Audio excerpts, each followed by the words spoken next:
The manga begins in the 2000s in Seoul, South Korea. Inside a large building, an empty room with a dim light was on, and the television screen displayed breaking news. The shareholders' meeting to determine the president of one of the country's largest conglomerates, called St. John, had just concluded after 13 hours of intense deliberation. The new president of the group was decided to be CEO John. The room had been reserved by John himself, who was watching himself on TV, where the anchor reported that, unlike other third-generation presidents who had resigned due to scandals or mismanagement, John, on the other hand, had an impeccable record. Hearing this, the boy began to laugh, like someone who had conquered everything in life. He wanted the anchor to praise him even more, because now he was the king of the largest company in all of Korea. But only he knew how hard he had worked to get to this moment. Becoming the best not only in his studies but also in sports, studying abroad, keeping his siblings under control, cleaning up his uncle's messes, and taking care of his wife in an arranged marriage. He had done everything perfectly until now, but the most difficult thing of all was maintaining a meticulously planned public image that was plausible for the new generation, making him absolutely perfect for them. And after so much effort, it was natural for John to become the owner of the company. As it was a new beginning, the boy proceeded to pick up his expensive cell phone and decided to get rid of all the dirt of the past, including subordinates who only caused him problems. But suddenly, John was shocked to feel his heart racing, and his phone slipped from his hand. He wondered what was happening. Then his heart began to ache, and his breathing became difficult. Looking at the photo of his grandfather, he was even more shocked to remember that the founder of the company had also died of a heart attack, and now the same thing was happening to John. He couldn't comprehend how, after doing everything perfectly and being so close to reaping the rewards of his effort, something as pathetic as a heart attack was taking his life. But in an instant, John began to hear strange and different voices calling for their son. When he opened his eyes, he saw a young couple holding a cute baby in their arms and calling him Hyuk. The boy took a moment to understand what was happening, and upon pinching his own cheeks, he realized that he was inside the body of a baby of only a few months old, who was crying and wetting himself without control. Suddenly, the baby started crying loudly, shocking his parents. Then the scene changes to a small, dilapidated one-room apartment where Hyuk was dressed like a little doll, wearing a yellow jumpsuit and a matching pacifier to keep him from crying. Looking at their newborn son, the young couple almost died from so much cuteness and admiration. Hyuk's mother realized that her baby was very beautiful from birth, and even celebrity children were no cuter than him. We discover that Hyuk's parents were only 21 and 23 years old respectively, and believed that their son was a lucky baby destined to do great things in the family. At first, Hyuk was happy with the praise, but he soon realized that there was nothing good about it and wanted to return to his old life. He immediately threw away the pacifier and began to grumble to his father while crying a lot. Upon realizing that his perfect body of 6 feet 0 inches and 165 pounds had disappeared, as well as his records of lifting 1,100 pounds in the 3 main exercises, he despaired. Now, all that was left for John in his new life was a fragile body that was nothing compared to the previous one. Even though he had been born into a privileged family, now all he had was low-quality formula milk. At this moment, Hyuk's mother began to call him, saying that it was time to eat. Even detesting milk, suddenly his baby instincts took over, and he began to drink it all at once. We discover the first rule of a baby's body. He cannot resist milk, even if it is cheap formula. Hyuk finished the entire bottle and began to burp while his mother was happy to see that he was feeding well and being a good boy. His father, enchanted by the baby's cuteness, began to shower him with kisses. This left Hyuk completely disgusted, but he knew that his little hands were tied and that he couldn't do anything. He still hadn't gotten over his previous life, where he collapsed on the best day of his life and was reborn as a baby, something completely absurd. But that wasn't even the biggest problem. The most difficult thing was accepting the fact that he was now living with 2 extremely affectionate and loving people. For him, this was unbearable because the feeling of having parents was something completely new to John, who never knew what love was.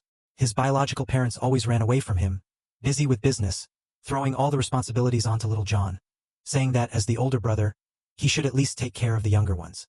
Looking at the mischievous face of his younger brother, Hyuk opened his eyes again and began to cry a lot, even without wanting to. His father, however, thought that he was just getting sleepy after eating. This seemed absurd to the boy, who wondered how he could simply fall asleep like that. But then came the second rule of a baby's body. He cannot resist sleep, no matter what. So Hyuk decided to worry about all of this after he woke up. Meanwhile, his father decided that his wife should also rest while he prepared dinner. Even when the woman wanted to help her husband, he refused and told her to just rest and feel some peace watching TV. The man then turned on his old television where the news began to play. The anchor announced that the president of the Justin Company had been caught in the Apple Box bribery scandal. Allegations of bribery were raised against him, and an investigation was conducted by the prosecutor's office. The president personally appeared to assist in the investigation. Seeing this, Hayuk opened his eyes and immediately sat up, wanting to know what was happening with his former grandfather. This called out to his mother, who asked her husband if he saw the boy suddenly awake. On the other hand, John was shocked to see that his grandfather, who had already passed away, was alive and well. Hearing the woman's cries, Hayuk's father also came into the room and saw him watching TV. The news was still showing his grandfather giving a conference. This was so shocking to the boy that he began to crawl closer and closer to the television, having flashbacks of the year he turned 10, remembering that his grandfather had ended up in court for bribing important figures with boxes of apples. Those who feared the growth of the company criticized this as a dirty move and that he resorted to bribery. But according to John, it was all nonsense because his money was power, so connections were superpowers to him, and people who naively thought they could get rich just by saving money are fools, including his new parents who had the mindset of poor couples. But this didn't even cross their minds. They were just happy about the fact that Hayuk had started crawling. Suddenly, the boy remembered that on the day his grandfather appeared before the prosecutors, he was still a child and was pushing him in a wheelchair. It was all a taut act to invoke public sympathy. But for John, that was like a debut because it was the day he showed the world that he would be next in line to succeed the multi-million-dollar company. Now, instead of John, it was his greedy younger brother who was pushing the wheelchair. And because John had become Hayuk, he was never born into that rich family. Instead, his younger brother went abroad under the guise of studying. In his previous life, his younger brother was just a fool who indulged in women and money, but now he was occupied with the same position that John should have had. And John realized that becoming a baby wasn't even the biggest problem anymore. The worst thing was that he had gone back to the past and that would result in the loss of his destiny, his position, and everything else along with it. And knowing this was what hurt the most, making Hayuk cry desperately. As night fell, Hayuk's mother called out, saying that she had brought apple juice for him. But Hayuk pushed the woman's hand away while mumbling for her not to interfere, without taking his eyes off the TV. But since he couldn't speak, the woman didn't understand what was happening. She wondered if she was raising her son the wrong way. At this moment, Hayuk's father entered and told his wife that his boss had given him some leftover meat, and so they would have a feast that night. We discover that the man was a chef in a pork restaurant, so getting leftovers was common for him. But the woman didn't like it at all, pointing to Hayuk, saying that the baby was still watching TV and his face was turning pale from not sleeping properly. Instead of watching cartoons or anime, he only watched the news, which was strange behavior for his age. And even when Hayuk's mother tried to turn off the TV or change the channel, the baby started crying. At first, the man thought that he could handle his son well and began to act playfully, telling Hayuk that he should stop watching TV and play with him. But the boy grabbed the adult's hand and gave him a fierce look, as if telling him to get out of the way. The man realized that he had lost the dispute and returned to his wife while Hayuk continued watching TV, thinking that he didn't have time for that kind of nonsense. He needed to gather as much useful information as possible about how to return to his original body and recover what was his. But Hayuk's father began to get annoyed with his son, saying that it was enough already. He hadn't eaten all day and needed to rest. The woman picked up the child and tried to calm him down while he cried desperately, wanting to know how things were turning out after all the effort he put into securing his position as the new president of the company. He was about to lose everything to someone like his younger brother. He wanted to return to his rightful place. But without knowing the true reason for her son's crying, the mother just began to pat his back, trying to make him sleep. She said that she would turn on the TV the next day and that he could watch as much as he wanted. Suddenly, sleep began to take over the baby's mind, and he wondered why he was getting dumber, and why his emotions were out of control, since he couldn't even formulate a complete thought. Still, every time the woman in front of him patted his back, he felt relaxed and unknowingly fell asleep. Now we see Hayuk sleeping like an adorable baby while his parents were worried about him. They wondered why his behavior was so strange all of a sudden, and his mother was really scared because Hayuk was about to turn 1 year old and still hadn't said his first words. He was always fixated on the news, and the woman feared that she might be raising her son the wrong way, which made her feel like an arrogant mother. Hayuk's father realized how stressed his wife was and hugged her along with the baby, saying that she was doing everything perfectly like a professional. And even if she made some mistakes, her love for her son was genuine, and there was nothing wrong with that. The man knew that Hayuk would grow up very well and do great things in life, and for that, they would have to continue believing in him. A few days later, we see that the boy was out of energy. He finally realized that watching TV all day would be useless, as he had been following the news for days, overcoming all kinds of interruptions, and even when he pretended to sleep, he secretly watched, biting his parents' hands so that they would let him see. But still, he hadn't gotten anything useful, and the world continued to spin as if nothing had happened. But for him, he was still stuck in the body of a baby who was weak and always wanted to eat. Meanwhile, his mother was surprised to realize that he wasn't watching the news that day and decided that they should go for a walk for him to get some fresh air. while she would buy some side dishes at the market. After that, they would look at the flowers along the way since the weather was nice. Even Hyuk began to look around, fascinated with the simplest things, even knowing that he had already seen them before. But suddenly, a female voice caught his attention. Turning around, he saw his mother talking to the landlady of the house, who said that she had an appointment in the morning and was therefore leaving a little late to buy vegetables. The landlady was a calm woman with a serene expression and very long eyelashes. While Hyuk's mother wished her a good day and continued on her way, Hyuk couldn't understand how the owner of the building was so young, but he decided not to pay attention to it while he and his mother continued their shopping. The scene then changes to an old construction site. Hyuk's mother was excited that they had finally arrived at the market because the bean sprouts there were 10% cheaper, and due to the promotion, she decided that she would make a fresh soup for her husband. All this excitement was irritating Hyuk since all he drank was powdered milk. But suddenly, the boy noticed that 2 heavy metal bars began to fall at the construction site. Before he could do anything, they fell on his mother, seriously injuring her while she held him, trying to protect him with all her strength. With the dust and debris dissipating, the baby could hear the landlady asking the woman to hold on while she called an ambulance. But the injuries were deep, and Hyuk's mother began to lose consciousness, only telling her son that she would always protect him. Hyuk was trembling, unable to comprehend what was happening, wondering if his mother would die before he even grew up. The scene changes to a local emergency hospital where construction workers were shouting to the nurse that they had a patient in critical condition. One of the workers explained to the doctor that a woman had injured her head after being hit by falling metal at the construction site. The team decided to start the surgery immediately. Looking at the report, the doctor was shocked. We don't know exactly why, but after a while, the woman opened her eyes and realized that her husband was in front of her. The man was so worried that he immediately hugged her, asking if she was okay. But the only thing all Hyuk's mother cared about was her son asking where he was. The man was surprised she wasn't worried about herself and said that Rock was right there near the blanket, crying a lot for his mother. He thanked his wife for protecting their son, ensuring that thanks to her, he was safe. But Ryuk was very scared to see his mother get hurt. The woman immediately picked up Ryuko in her arms and told him not to worry. She knew the baby must be scared. Seeing that his mother was okay, Hawk started crying again, hugging her and refusing to let go. Deep down, Rock was terrified because his mother didn't even care about her own life to save him. But the parents smiled at their son, realizing it was better to let him cry as much as he needed. Suddenly, the woman looked around and realized she was in a private room, and a very expensive one. Hearing this, the man was embarrassed but tried to hide it. Even knowing that her condition wasn't that serious, her husband insisted that she needed to rest, because there were moments when she needed to be very careful. Then came the shocking news. Hyuk's mother was pregnant again and expecting the boy's younger brother. Hearing this, the woman was happy and surprised at the same time, but the man told her to just recover and get comfortable for a week.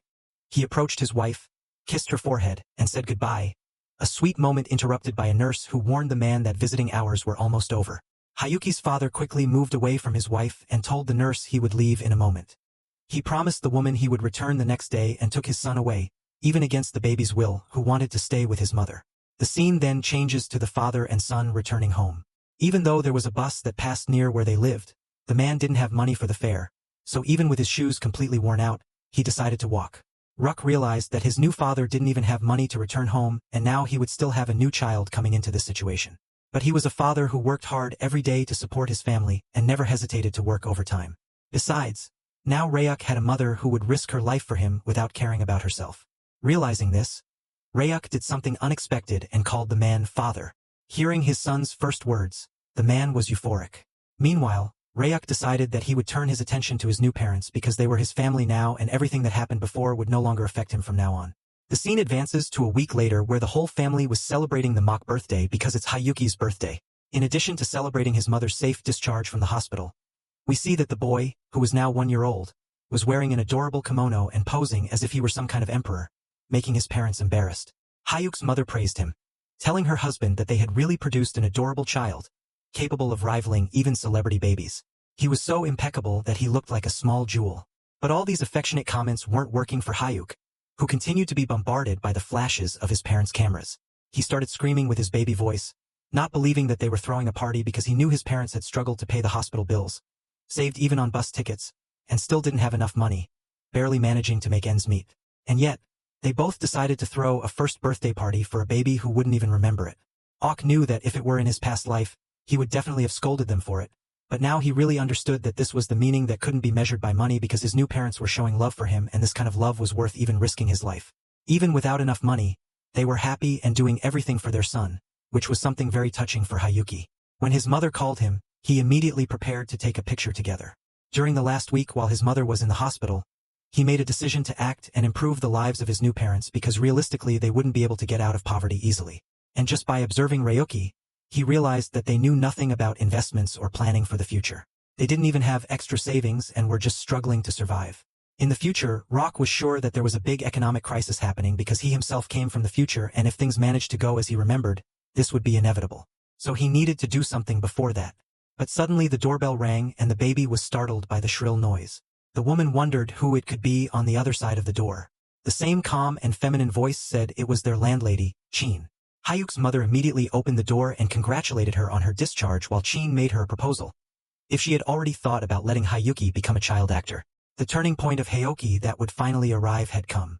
A few days later, his mother was looking at an open audition flyer for child actors. It indicated that they were looking for the next big child stars. The woman finally arrived at the audition location, and according to Ruck, the place was decent. But to her surprise, her mother was trembling with nervousness, wondering if she had made a mistake and went there. Ok was really angry with her because this was a golden opportunity for him. The woman calmed down and decided to just go in. Then we have a flashback of a few days ago when the landlady visited her and asked if she would let Ryuki become a child actor because her company had actually closed a deal with a large corporation for a TV commercial, and they were holding auditions for an important child role. Chin knew that Hayuki was adorable and talented, so she wanted his parents to take the initiative and take him to the audition. The scene returns to the present where Hayuki was smiling devilishly and his mother was wondering what evil thoughts the boy was having while they were in the elevator. We discover that John's adult mind was speaking in place of the baby Hayuki because he thought that some people were simply destined to succeed no matter what. He realized that this was his chance to make money and started laughing hysterically, knowing that his family would be rich again. In his past life, John was surrounded by cameras since he was a child. Applying makeup and handling cameras were basic things for him. He even knew that his left profile looked better on the screen, and that's why people used to call him a legend. Someone who could easily be an actor but still chose to be a CEO. He knew he would easily pass the audition and win all the prize money and guarantees. Meanwhile, his mother was still looking at him, wondering why he was making those strange expressions. Ok was sure that he would win the money and reinvest it, but his thoughts were suddenly interrupted by the voice of an elderly lady, who asked if his mother wasn't going to get on the elevator since the door was open. The woman calmed down and told the elderly lady that she could go in first. We discover that the elderly lady was just the nanny of a baby belonging to an arrogant woman who was in a hurry. For this woman, the audition was just an obstacle in the way, but she still couldn't stop being greedy and decided to use her son to gain fame. On the other hand, Ryuk was really angry with the woman, making angry faces while her son was acting like a normal child, just fascinated by someone his age. Hayuki's mother thought the elderly lady was the baby's mother and praised her, saying that her son was very handsome. But the elderly lady corrected her, saying that the newborn was her young master. Suddenly, the arrogant woman demanded that Hayuki's mother not speak to her in such a casual way because she believed that since they were also there for the audition, Ryuk's mother was trying to assess the competition and find out their weaknesses. Before Ryuk's mother could respond, the woman mocked her, saying that no matter how hard she tried, her son would win anyway. This hurt Ryuk's pride, who was a natural in front of the cameras since his past life. Ruck made a fierce expression and the woman was completely intimidated, wondering what was wrong with him. On the other hand, Rock was sure that that arrogant woman was just belittling him, and since she was covered in luxury brands, she thought she could buy everything simply because she was rich. According to Ryuk, the arrogant woman was just a typical rich family madam. Ryuk then decides to defeat the arrogant woman at any cost. The scene changes to the location where the audition was taking place and the presenter called child number 8 to film their side profile. A calm woman called the girl, asking her to look at the camera, and she peeked curiously while they recorded her for the inspection. Meanwhile, Ryuk's mother watched everything, thinking that it didn't seem easy at all, but on the other hand, Ryuk knew that what they were doing was just a simple camera test, checking if the child looked good on the screen and how they could handle the continuous recording, in addition to doing some basic acting when requested. However, when the warm lights and the unfamiliar environment started to appear, the situation was getting difficult for the babies. Ryuki's thoughts were suddenly interrupted when the presenter called a child number 10, who was none other than Lee, the son of the arrogant woman he had met before. Even when the presenter greeted the rich woman with respect, still when Elle arrived at the audition location, he started crying, unable to handle the lights. The presenter told the woman that it would be difficult to continue like this, but she was so arrogant that she refused to leave, insisting that her son would soon stop crying and that they should wait. Even when the presenter, who was also the assistant director, explained that there were other children waiting behind him, the woman behaved as if she were the only person in the world who deserved attention, telling everyone to wait until her son stopped crying. Suddenly, A male voice echoed through the environment, calling child number 12, who was none other than Ryuk. The arrogant woman turned around, surprised at who had done that. But since it was the director of the recording, she couldn't say anything. He then ordered the assistant director to escort the rich woman and her son out and calm them down because the audition needed to continue. The rich woman grimaced but knew she couldn't do anything. The director asked if Ryuk was present in the room. His mother soon shouted that yes, quickly placing him at the audition location. The presenter asked him to start, and his mother was delighted to see Hayuki in front of the camera. But the arrogant woman was still not willing to give up and demanded that Ryuk's mother get out of the way because she wanted to see everything. Knowing that this was his perfect opportunity, Rucky wanted her to watch her own defeat carefully. He would show exactly why he would beat her son. Auk started acting and smiled so adorably that even the male director was hypnotized by his extreme cuteness. He called the support team and asked them to bring his high-quality camera. Then he started giving instructions directly to Hayuk, asking him to give a side angle to the camera and do something cute. Hawk was nailing everything with his sweetness and even using an accessory. He was performing like an experienced actor. The director had no doubts and announced in front of everyone that Ryuk was a prodigy genius who would act anyway. He wanted to start the selection process immediately, which was unbelievable for Hayuki's mother. Although she knew he was adorable, she didn't expect him to get a role so easily. The director introduced himself to Hayuk's mother, Junha, and said that her son was incredibly talented, suggesting that they start negotiating the contract immediately. He asked if she had any special requirements for the contract. Without hesitating about what was happening, the woman asked again if Ryuki really had talent or if the director was joking because everything was very new to her. The director realized that for someone without experience in the world of filming, that must be very overwhelming. He calmed down and apologized, explaining that Ryuk was overflowing with talent, in addition to being naturally comfortable in front of the cameras. He was responding to all the directions given by June as if he understood every word, but everyone knew, including Hayuki, that this was true. The director was eager to work with Ryuki on many projects. However, suddenly the arrogant woman started making a scene, asking the director what he was doing. She immediately threw an expensive piece of equipment on the floor and yelled at the director, saying that the final audition hadn't even happened yet and that he was acting as if the winner had already been decided before the end. It wasn't fair. Hayuki's mother wasn't willing to deal with so many outbursts while the woman refused to accept any winner other than Lee. But the director knew that this wasn't right and decided to hold the final round of the audition anyway with only 2 competitors. The scene changed to outside the audition room where the arrogant woman and Ryuki's mother were waiting. Hayuki's mother still couldn't believe that her son had reached the final even with so many beautiful and intelligent children. Her son stood out. As the attention waned, Hayuk's mother felt like going to the bathroom and the nanny noticed this, asking if she was okay. When Ryuk's mother mentioned her need, the nanny offered to take care of Ryuk while she went to relieve herself. Ryuk's mother accepted the offer and left the babies in the nanny's care, and the more the nanny looked at Ryuk, the more charming she found the boy. But the arrogant woman heard this and didn't accept even a compliment to Hayuk, immediately reprimanding the nanny. She said that comparing with a stranger was unacceptable and then asked Rudd if the nanny wanted to lose her job. She even said that if she thought Rucky was so handsome, then she should raise him instead of Lee. Even when the elderly lady repeatedly told her that it was just a mistake, the arrogant woman was not willing to listen and Ryuk didn't like her tone, wanting to slap her at any moment if he had the strength for it. Meanwhile, the assistant director, okay, here's the translated and adjusted text for YouTube.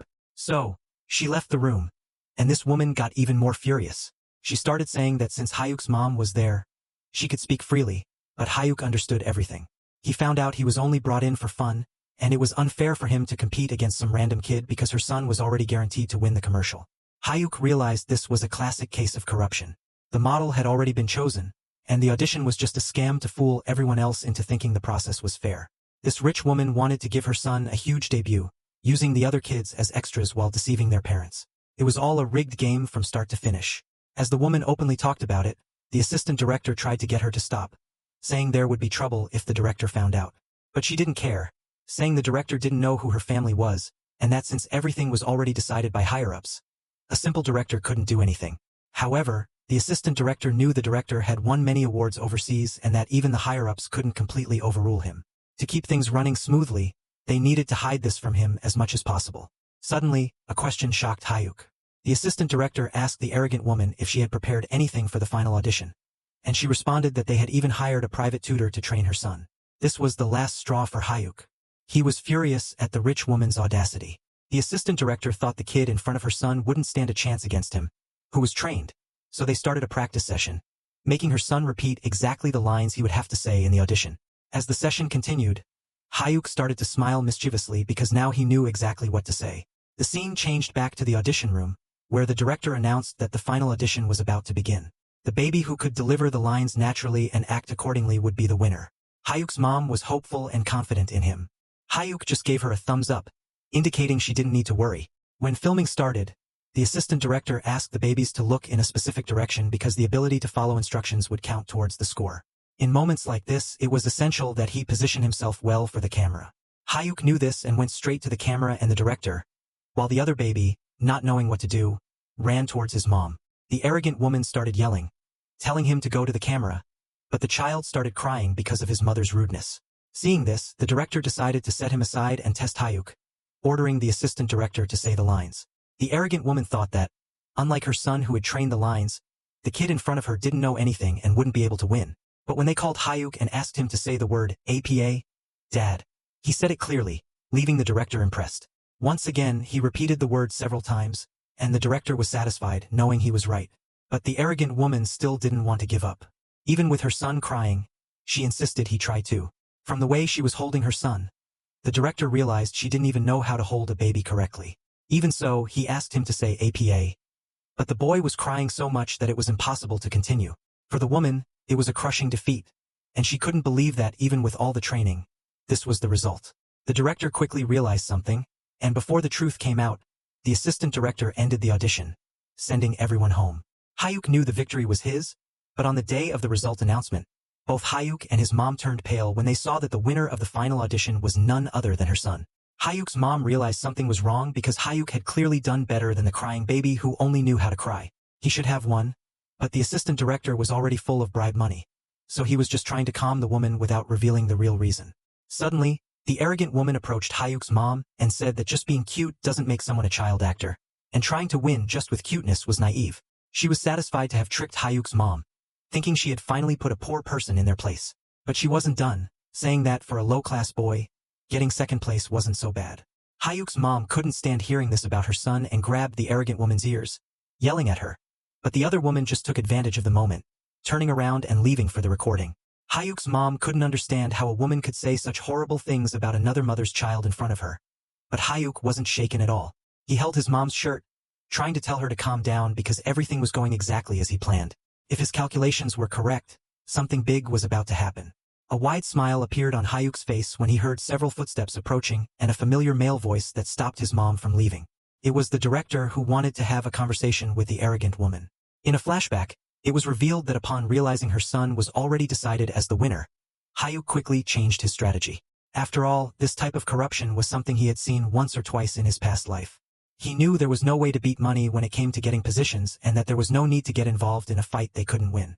So, as a businessman, Hyuk thought he should aim higher and build connections instead of trying to earn money in the short term, and this plan was the result of that strategy.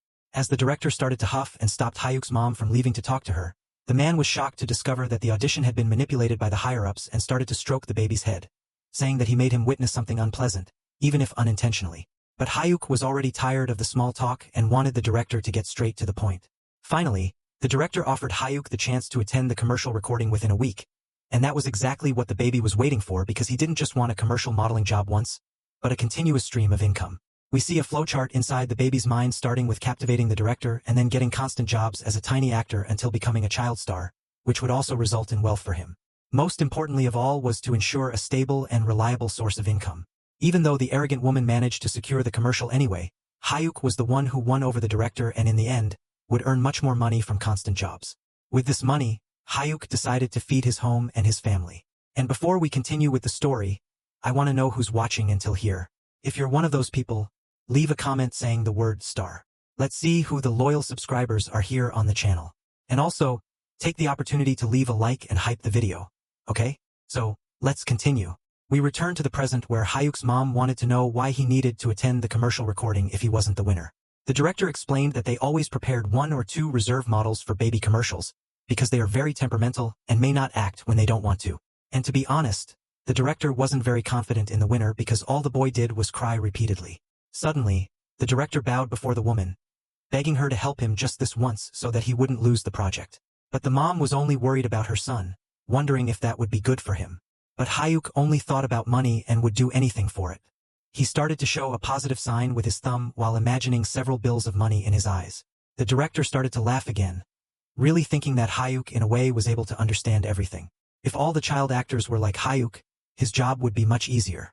Finally, the director asked for the family's contact information so that he could get in touch in case of an emergency and handed his business card to Hyuk's mom. A week later, we arrived at the commercial recording location where the set was fully prepared and Hyuk's mom along with the baby were finally present. She couldn't believe that there was a place like that in the middle of the forest and the assistant director came running to call them. But Hyuk wasn't very friendly with her because she already knew that she was completely corrupt. Even the assistant realized that something was wrong and began to move away from the child. She was there to show Hyuk's mom his waiting room since her son was just a reserve model. While the woman was walking to the room, Hyuk kept watching everything around him until he finally saw something shocking. It was the third generation of the company's washing machine, the spin cycle model, which was a huge success for its innovative spin cycle system and won the First Appliance of the Year award.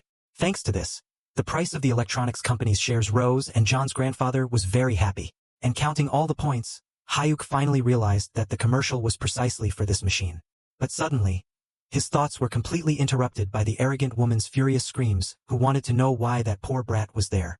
This arrogance made me want to punch her in the face, but anyway, the arrogant woman wanted to know why the rejects were present there. But this time Hyuk's mom didn't remain silent, telling the woman that the director called him directly as reserve models, so she should stop with the malicious comments in front of the children. The assistant director began to sweat profusely while explaining to the woman that it was just a procedure in case the main actor wasn't feeling well or needed a substitute. But the woman didn't want to believe any of that, saying that her son didn't need any substitute because the commercial wasn't difficult and he was in his best form. But everyone, including you, already knows what best form means for that child. Hyuk also realized that the situation was not good at all, but the woman was so arrogant that she immediately told Hyuk's mom to disappear, saying that she was not needed. Suddenly, a feminine and cute voice arose behind the arrogant woman asking why it was so noisy there. We found out that this woman was the main actress named Lin, and the assistant director was a little surprised by her sudden entry. But Lin just wanted to know if those two babies were who she was going to film with. The assistant director introduced Hyuk, who came as a reserve model, and her son, who was the winner of the audition.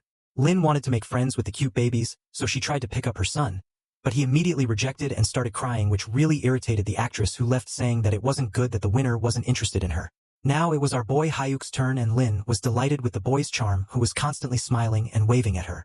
On the other hand, Hyuk was doing everything to create new connections and use them to his advantage. The boy held the actress's hands while she caressed him, and she was shocked, telling Hyuk's mom that she had never seen such a friendly baby before. The mom also smiled, telling Lin that her Hyuk was a very affectionate child. Lin turns to the assistant and director saying that she found Hyuk much cuter, so they should record the commercial with him instead of the other baby. But as soon as that happened, the arrogant woman snapped, grabbed the actress's hand and asked in a rude tone what kind of nonsense was that. The actress, in turn, wasn't as cute as she pretended to be, immediately let go of her hand, thinking who the hell that woman thought she was to touch her so casually. Meanwhile, the fight between the two furious women was appreciated both by Hyuk's mom and the baby himself. The scene changes and we see a man approaching from behind the arrogant woman, asking what was happening and why they were ruining the atmosphere. When the woman turned around, she was completely stunned, but Lin was really happy to see the man calling him vice president and asking what he was doing there. The man replied to the actress that there was no way he wouldn't show up when they were filming the commercial for the company's product. On the other hand, Hyuk was in shock when he saw the man and realized that he was none other than his father from his previous life named Rome, who was also the vice president of the company. Hyuk began to remember that his interior father wasn't as powerful as his grandfather, but he was still a competent vice president leading the restructuring of his company and improving its organization during the crisis. He was also known as a forward-looking executive due to his strategic investments and was published in several magazines as a promising leader. As an entrepreneur, he was exactly capable and successful, but as a man, husband and father, he was the worst. Infinite money to spend, had countless lovers, but when John was 10 years old, he was introduced to a special mother. His father's ninth lover was none other than the actress Lin herself. Back to the present, Lin turns to the vice president and says that those were the babies who were going to film, but that she liked Hyuk much more because he seemed like a smart boy. The vice president approached the baby, greeting him with a fake smile, but before he could get closer, a subordinate calls him, reminding him that it was time to leave. Realizing that he had many matters to attend to, he decides to leave even if the commercial was important. Still before leaving, the man looks at an arrogant woman and says that he was counting on her for the recording. This made the woman shudder, and even she bowed, promising the man that she would work hard. Hyuk found that fascinating because even being extremely rich, the woman didn't dare to challenge the vice president due to his status and influence that were feared by all competitors. Hyuk knew that his previous father was sometimes a womanizer who went out with several women, but when it mattered he was a charismatic corporate leader, and that was undeniable. The man patted her on the. I stopped the translation here as the rest of the text is missing. If you provide the rest, I will be happy to translate it for you. Okay, here's the English translation of the text, adjusted for clarity and naturalness. Rayak's father patted his head and told him to do well, then turned and left. Even though Rayak felt a slight pang of nostalgia for his father, he knew he was destined for a completely different life than his previous incarnation. Now, he had a real family and wanted to protect them with all his heart. One day, he was certain he would create a company bigger than his father's and grandfather's, and then they would meet again as competitors. After this conversation, the assistant director called everyone's attention, announcing that filming was about to begin, and that the director would arrive soon. She asked everyone to prepare and for the child actors to be ready, while Eli's nanny and Rayak's mother waited in line. Finally, the baby was ready. Rayak pushed aside all thoughts about his past life and decided to focus on the present, ready to decimate his competition. The scene changed, and the director began to explain the concept of the commercial, telling the actress and the baby that in a picturesque cabin in the woods, a mother and her baby would take the clothes and start washing them. Whenever the mother washed the father's sweaty white shirt, it remained smelly and dirty even after several washes. Then, the woman tried the new ethical washing machine, and the baby hugged her affectionately upon smelling the fresh scent of the father's shirt, calling for him. The final scene of the commercial would show both the actress and the child happy with the product. Hearing all this, Rayak remembered that in his past life, this commercial was a huge success and won the award for Best Advertisement of the Year due to excellent planning. The child actor who starred in it became a child celebrity and was awarded Child Actor of the Year. This meant that the commercial should be his, not some spoiled brat from a rich family. The scene changed again, and we saw Lin completely irritated with the baby, who was crying nonstop and not saying a single word. Furious, she started yelling at the child's mother, asking what was wrong with Lee since he kept hitting people when they tried to approach him. Even Rayak's mother found the baby's behavior strange since he was always so docile. Seeing this, Rayak smiled devilishly and told whoever was listening to his story that everything was going according to his original plan. In the last scene where the two were together, Rayak gave brilliant advice to the boy who was suffering under his mother's pressure. He told Lee that if he resisted with all his might whenever Lien tried to approach, he would be able to go home sooner.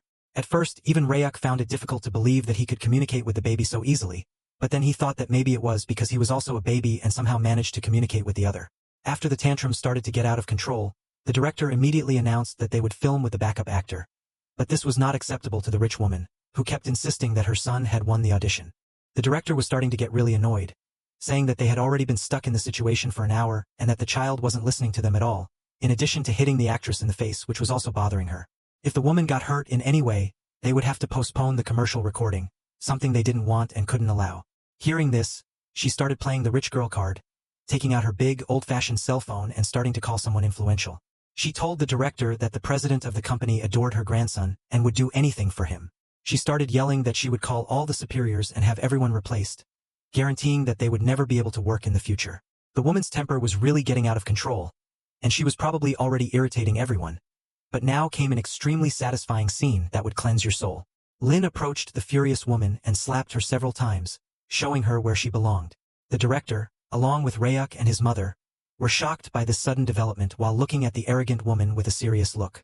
Lin smiled sarcastically and said that she hated it when people who weren't even stars or important interfered with the set like that. She knew very well that the arrogant woman was nothing more than a conceited wife because of her husband's wealth, but should just take her son and go home if she didn't want to suffer more humiliation from the actress. After saying this, Lin returned to her usual self. Meanwhile, Rayak was really happy because the arrogant woman got slapped several times, something he also wanted to have done. The actress turned to the director and told them to resume recording, and this time they would do it with Rayak, who should have been the real winner of the audition. The director immediately obeyed the actress and told Rayak and the others to get ready again. The arrogant woman was completely defeated, not believing that the actress had discarded her son to film with any child. She was outraged, asking how a lower-class boy like Rayak could do anything. Rayak's mother couldn't stand so many offenses, picked up her son, and told him not to listen to that. For the arrogant woman, it was obvious that the recording would be a disaster, but Rayak was really angry about all this. He knew that the camera and its red light were things that haunted him in his past life when reporters always wanted him to look at their cameras and say a few words to shareholders, but for Rayak, maintaining a confident performance in front of the cameras was one of his greatest weapons. So he knew exactly what to do in front of the much smaller cameras that were there to record the commercial. Finally, the recording began. Lin recited her lines, thanking the ethical washing machine for leaving her husband's dirty shirt so clean. She asked Rayak how the clothes were, if they were fresh and soft. The boy picked up the piece and, in a cute way, said the only word he needed to say, enchanting everyone on the set. Even the assistant director was giving in to the boy he tried to sabotage. The director told the assistant to keep the camera steady and focus on all the boy's angles. As they continued recording, Ryuk made several adorable poses, and the director realized that this commercial would be a huge success. In the last take, Ryuk looked directly at the camera with a cute look while blushing slightly and realizing that his gaze was locked on the camera. The director knew that Ryuk was a natural actor. Even while the actress was still acting, she was also noticing everything, wondering what was happening because she had never seen such a perfect child actor.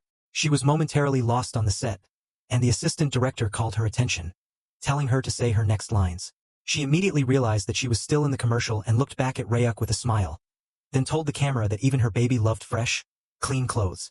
They started waving their hands in a cheerful way, ending the commercial by telling everyone to trust the Pinnacle washing machine for impeccable clothes and that they should try it now. The commercial ended with the smiling face of the actress and the boy, and the director immediately knew it was perfect. Everyone was satisfied with the result, and it was already late afternoon, but the confusion was not over because the arrogant woman returned to the set, not accepting that just because Ryuk managed to act a little cute, he would now be the main model of the commercial instead of her son, who had won the audition. This time, the director didn't even care about her tantrums and said that since Lee couldn't even record properly, this was the only possible decision. On the other hand, Ryuk and his mother were already exhausted with so many screams and arguments. Suddenly, Lin called their attention and told them not to pay attention to the arrogant woman because she could scream as much as she wanted, but that wouldn't change anything. The boy simply didn't have the talent to act, and this simple truth didn't enter the woman's head. Ryuk was very happy with these words, but his mother was a little tired. Lin approached the baby and said that he was absolutely amazing and that thanks to him, they finished filming in just 2 takes. But to everyone's surprise, the arrogant woman was listening to everything and started laughing, saying that they shouldn't make her laugh because she had spent a lot of money on this horrible commercial to launch her son. She was no longer caring about who was listening, turned to the assistant director, and demanded that she do something and stop the director since she had also received a bribe from her with the same money. Now the assistant director was completely exposed in front of everyone, and the director finally confirmed his suspicions. Shocked to realize that his assistant had accepted a bribe, he told the assistant director that they would need to have a conversation after all this confusion was over. The arrogant woman realized that she was only embarrassing herself and started threatening everyone, saying that she would sue them and that they should just wait to see. But for Ryuk, these were nothing more than insignificant jokes said by someone frustrated for having been slapped by someone younger and was now getting really pathetic. The director approached the actress and Ryuk's mother, apologizing and asking if all this was scaring them. But the woman just smiled, saying that he didn't need to worry. The director smiled nervously, thanking Ryuk's mother and the boy for the day because if it weren't for the boy, he wouldn't know what to do. Ryuk smiled satisfied, thinking to himself that the director should be grateful. The director finally announced that they wouldn't need additional filming because everything was perfect. Now everyone could really go home, and the payment would be handled properly by the company. Ryuk was happy to hear the mention of money, realizing that his hard work had been valid and had been worth it. While the boy danced happily near his mother's bag, they decided to go home. He was really excited to return to his room and simply collapse on the bed, but Lin was watching everything carefully, reflecting on something. Then, with a fake smile, she called Ryuk's mother and asked if she would accept a ride home in her van. The mother saw no need to refuse the offer, and the scene changed to the road where the actress's luxury van was traveling. Ryuk, on the other hand, continued sleeping while Lin was enchanted even by the boy's sleeping appearance. The mother commented that he must be really tired after acting all day but was also happy to be hitching a ride in the luxurious van of such a famous actress. However, she returned the favor, saying that she should be the one thanking her. After all, Ryuk had done something truly impressive that day, allowing her to go home earlier and finally be able to enjoy some free time. Lin had noticed how Ryuk's eyes followed the red light of the camera, as if he understood the workings of filming. Furthermore, he synchronized perfectly with the actress's timings, whether intentionally or not. Ryuk always adjusted to the best angle of the camera, as if he knew that the woman's right side looked better on the screen than the left. Lin understood that Ryuk had captured the flow of the recording and delivered a perfect performance to dominate the scene. In her eyes, the boy was already a complete actor, ready to act as well as any experienced professional. And this was really shocking for Ryuk's mother, who was trying to process the information while looking at her son, wondering if it was true. Finally, Lin got to the real reason for the conversation, telling the woman that she had a proposal for the boy. Upon hearing the word proposal, Ryuk woke up, opened his eyes, and seeing that the actress was saying something that left his mother shocked, he began to smile mischievously, wondering if the woman was really serious. The scene changed to a few days later when the owner went to Ryuk's house and gave his parents the impressive amount of 4 million. The original fee was only 3 million, but as the director was impressed with the boy's natural talent, he insisted that the company add an extra amount. Seeing that large amount of money, Ryuk finally laughed satisfied, realizing that acting as a child was really the right choice for him. Money would never be a problem, and this path was definitely the best for him. He had no idea how he could earn so much money otherwise, being just a baby. After all, 4 million was enough even for an initial investment, and with his knowledge of the future, he could invest in stocks or gold to get rich instantly. Ryuk's father was very happy, not believing that there were 4 million in front of him. He had never seen so much money before and started thinking about what he would do with that. But Ryuk's mother seemed sad, which made the man wonder what was happening. She then turned to the owner and said that the night before, the actress had given her a black card. Ryuk immediately realized that they were talking about what had happened the day before. No wonder his mother was shocked, as it was the card of Lin's agency called Sang Entertainment. The owner was surprised and stood up immediately, while Ryuk's mother thought that maybe Lin had really become fond of the boy and wanted to hire him as an exclusive actor of Sang Entertainment. This shocked everyone in the room except Ryuk, who had already heard everything before. The father couldn't believe what they were about to turn his son into a celebrity so early, and that his mother was still undecided, even wanting the best for her son. This was totally unexpected. The owner was thinking about the matter and promoted investigating because she had already heard about the Sun Entertainment Agency. Chin decided to find out who the CEO was and what was the treatment given to the actors of the agency. Hearing this, both Ryuk and his mother were surprised, wondering why the owner was going so far for them. Chin told the woman not to worry and just relax. She congratulated the family for Ryuk's debut in the commercial and said that the advertisement would be shown for the first time in 2 weeks. As she still had a lot of work to do, Chin decided to leave, but when she was going to the "Okay, here's the translated text, adjusted for naturalness in US English." The 4th day, Hyuk's mom called Kin, asking her to wait a moment. Kin thought the woman was still worried, but the mom got straight to the point and asked why she was helping them so much. She realized that Kin was the one who recognized Hyuk's talents and had always been there for them, even though she was just the landlord. Kin remained surprisingly calm at the question and replied to the boy's mother that she just wanted to support them. We learned that Kin grew up alone and went through many hardships. Eventually, she decided to save everything she could on food and clothes to buy medicine. Then, deciding to rent it out, Hyuk's parents moved in, a young couple who were working hard together, which was very inspiring for the landlord. So she decided to support them no matter what. In the end, this made Kin a little nosy, but Hyuk's mom shouldn't feel pressured at all. This information deeply shocked Hyuk's mother, and she suddenly asked the landlord if she could call her sister. Kin was surprised by the sudden revelation, while the woman began to explain that she would like to call her sister and wanted her to be like family because she wanted to do everything she could for someone who helped her family, especially making them financially stable. Kin smiled at this gesture, realizing that Hyuk's family was truly warm, and finally gave permission for the mother to treat her like a family member. The woman began to beam, while Kin also decided to call her sister. While this conversation was happening, we see Hyuk watching everything from his doorway, smiling at that beautiful moment. On the other hand, his father wondered what was going on and why Hyuk was so happy. He realized that the atmosphere was very good and that everything was finally going the way he wanted. The scene changes to 2 weeks later. Time has passed and we see Hyuk's father working at the restaurant, saying that the boss had finally closed for the day, as he had ordered. We see that the man's boss was an elderly man who was holding Hyuk contentedly. The old man's name was Park, and he was the owner of the restaurant, as well as the one who hired Hyuk's father. The man started crying, thanking Park repeatedly for closing the restaurant early just so they could watch Hyuk's commercial, which was finally going to air on TV. But the old man was just happy, telling the father that Hyuk didn't need to thank him, as they had a big TV in the shop that was gathering rust, and it would be nice to see such a cute kid on television. The old man began to pull the boy's cheeks, which was really bothering Hyuk, but he was still putting up with it and all the annoying intimacy because he didn't want the old man to do anything bad to his father. But today, as Hyuk owed them a favor, he decided to let it all go and instead tried to fall asleep in the old man's arms. We see that Hyuk's parents were finally present at the shop, waiting for the commercial to start. Suddenly, Kin also came in, asking if she was late. Hyuk's mom informed her sister that she wasn't late, that she had arrived at the right time because the commercial was going to air any minute. For Kin, it was like she was watching a movie with her family. The man called everyone, telling them to sit down immediately because the commercial was about to start. He started switching all the TV channels to increase the volume for the commercial, and finally it started, where we see both Kin and Hyuk acting together, wondering what they should do.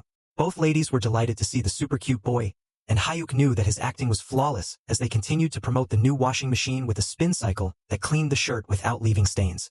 All the scenes they had practiced together were finally on television, and the last scene was so bright that it blinded everyone present there. The old man Park immediately started clapping, telling the couple that it was amazing and that their son was perfect. Kin also praised Hyuk, saying that his acting was really incredible. Meanwhile, the landlord also realized that, because the team was so dedicated to the editing, the commercial could win the Commercial of the Year award if things went well. Hyuk, who was from the future and knew that this would definitely happen, was impressed with the good eye that the landlord had. But suddenly, he was grabbed by his father, who started rubbing his cheeks, saying that he was very proud of his son. He wondered how such a beautiful and wonderful son had ended up in his house. Suddenly, everyone fell silent when the phone started ringing, and the old man Park went to the phone, telling the person on the other end that they were already closed for the day. But suddenly, it seemed like the old man was having a heart attack, and he started calling for Hyuk's father. We learned that the person on the other end of the phone was none other than the director, who had learned from his sources that the whole family was gathered at the shop to watch the commercial that day. He told the old man that, as something urgent had come up, he needed to discuss it with Hyuk's family. The director wondered if it would be possible to talk to them at that moment. The scene changes to the studio, where we see some people sitting on the sofa. A rather handsome teenager was looking at the character with a smile, knowing that something good was about to happen. The scene changes to the next day, where we see that Hyuk's parents entered a huge building, and the director thanked them for coming there.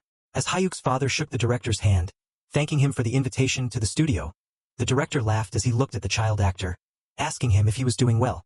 We see that as Hyuk was finally developing some teeth, he was able to say even more words, calling the director.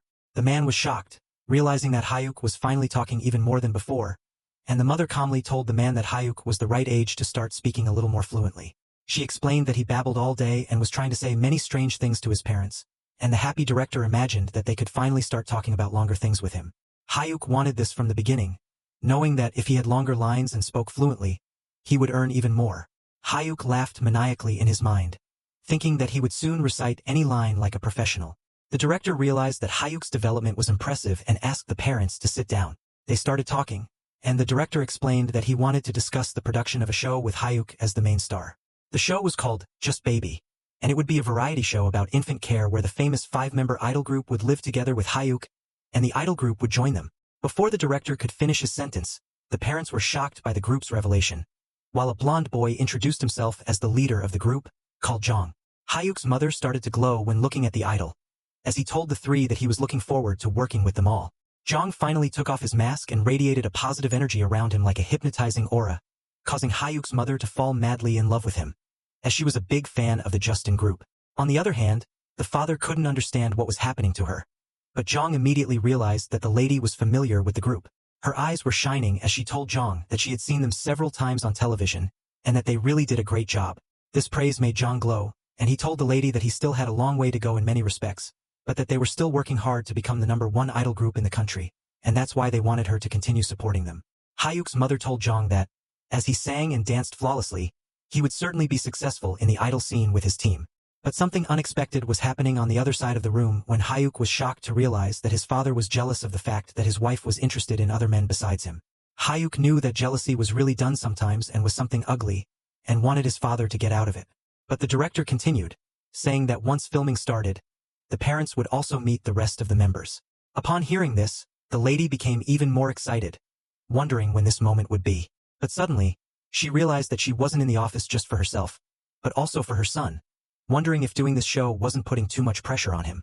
Hyuk was very touched by this gesture, thinking that he would always remember his mother and wouldn't forget that she chose him instead of her favorite idol. The director was also a little worried, but believed that Hyuk was the key to the show's success. He knew that Hyuk already seemed to understand conversations and was able to identify with others, in addition to having clear facial expressions and an intense focus on the cameras, all naturally. So the director couldn't imagine anyone else as the main star of the show, Just Babies. He asked the boy what he thought about doing the show, and Hyuk was already yelling at the director with a happy smile because he knew he had to do it. He remembered his past when he saw the show in his previous life. It was a unique blend of a baby and an idol group that captivated viewers instantly with a unique concept. Everyone loved cute babies, and there's no denying that. So everyone was loving the idols who struggled with childcare. People of all ages watched the show, happily remembering or learning about the difficulties they would face when raising a child, or if they had already done so in the past. In the end, the show became a national sensation and started the genre of variety shows about childcare that was so successful that it gave the creators a lot of money. Hyuk knew that this was the perfect show for his goal of earning endless money while becoming a child superstar and accumulating great wealth in the process. Hyuk was smiling intensely as he slapped the table and called the director again. The director realized that Hyuk was really on board, but on the other hand, his father was really worried. He told the director that if Hyuk continued to appear on television, he could grow up differently from normal children. The man wanted Hyuk to grow up as an ordinary child loved by the family instead of becoming a celebrity and earning money for his parents. The director was shocked, not understanding what he should do to convince the man.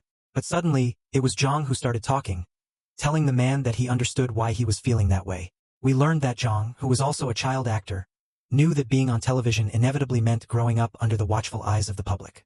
But Jong never had any regrets about doing it because he had an immense talent for communication, and as an idol, he found the perfect environment for his talent to shine, which made him get so far in his life. So instead of regretting the decision later, he wanted the father to trust his son, and if he ever said that he didn't want to do it, they could withdraw without problems. The director also started giving some motivation to the man, telling him that he should give a chance to a child who knew how to shine so that he could become a big star. The man started looking at his son, realizing that he was more beautiful and talented than anyone else of his age, and if his destiny was to light up to the top and shine brighter than everyone, he wouldn't be anyone to stop him. The man finally agreed, and everyone started celebrating as he shook the director's hand, telling him to take good care of his son. The meeting was finally concluded, and Jong was happily clapping for the success as well. And so the first childcare reality show, Just Baby, began. Until the first day of filming and meeting, everyone was so busy signing various contracts and even doing conceptual photo shoots to prepare for the constant observation of the cameras. Finally, the big day arrived, and everything began. It was the moment of the first filming, and we went to a studio where several cameras were being installed. The whole group of teenagers was finally in the studio, presenting themselves as a new standard of entertainment. They were presented on television one by one. First appeared the leader of the group, Jong, followed by the second member, Lucas, the third with pink hair, Ion, the fourth, Sian, and the last but not least, Michael, who had a devilish smile on his face. Everyone greeted Hyuk's parents, and his mother was delighted with the group of idols that she had always seen on TV. The whole group greeted them and was really looking forward to working with them. And Ion immediately ran to the lady, taking her hand and asking if she was a fan of the group. The lady was delighted, and as you might have imagined, the father was completely furious, while Hyuk just smiled, watching his father's funny expressions. Suddenly, the director clapped his hands and told everyone that from that day on, filming would be in the Justy Idol dormitory, and the network had high expectations for the show, so they should stay focused and give their best for themselves and for the entertainment industry. The team was happy on the first day of filming, and the idol group asked for the script, but suddenly it was revealed that there was no script at all and they should just keep everything real. But Hyuk, on the other hand, kept remembering his past life. He knew that Jong was another model from his company along with Sian, who was also an exclusive idol who later became an actor. The group was also influenced by the electronic company, and nothing was kept secret from the vice president. Hyuk realized that these idols had also performed at his company's events, and that really surprised him because he had never paid attention to them before. Suddenly, a strange voice came up behind Hyuk. It was Michael, who asked Hyuk why he was there at the filming when he wasn't even cute. Michael was really an arrogant being who wanted to touch Hyuk with his dirty hands. But the boy didn't like being touched at all, and immediately pushed his hand away, wondering how Michael would dare to touch him with so much. Okay, here's the translated text, adjusted for clarity and natural flow in US English. Lack of care aside, the boy wondered what was wrong with the baby. Jong immediately stopped him, saying he should wash and sanitize his hands before touching a baby. It was rude to touch a baby with dirty hands like his. Even Ryoki's father was a little shocked, asking if he was okay. But Ryoki remembered Michael from his past life, knowing he was a Korean-American punk who was always trouble, even in his previous life. Aki decided from that moment on that he would control the program and create suitable, compelling narratives for each character. The boy then gave a cute smile, enchanting the entire idol group except for Michael. However, the kid was planning something else, thinking everyone should just wait and see what awaited them. After a short break, the director began explaining that they would do a 3-day pre-recording session. After the recordings, they would edit the material and release 3 pilot episodes first.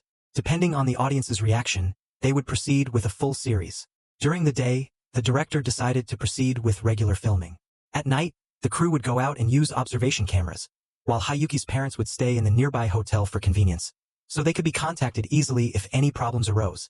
The director again turned to the parents, saying that even though leaving Yuki with the director might cause discomfort, they should trust the idol group and the director to take care of the baby with the utmost care and caution. The idol group started smiling, telling the couple they could leave everything in their hands. Finally, it was time for everyone to give their best, and filming began.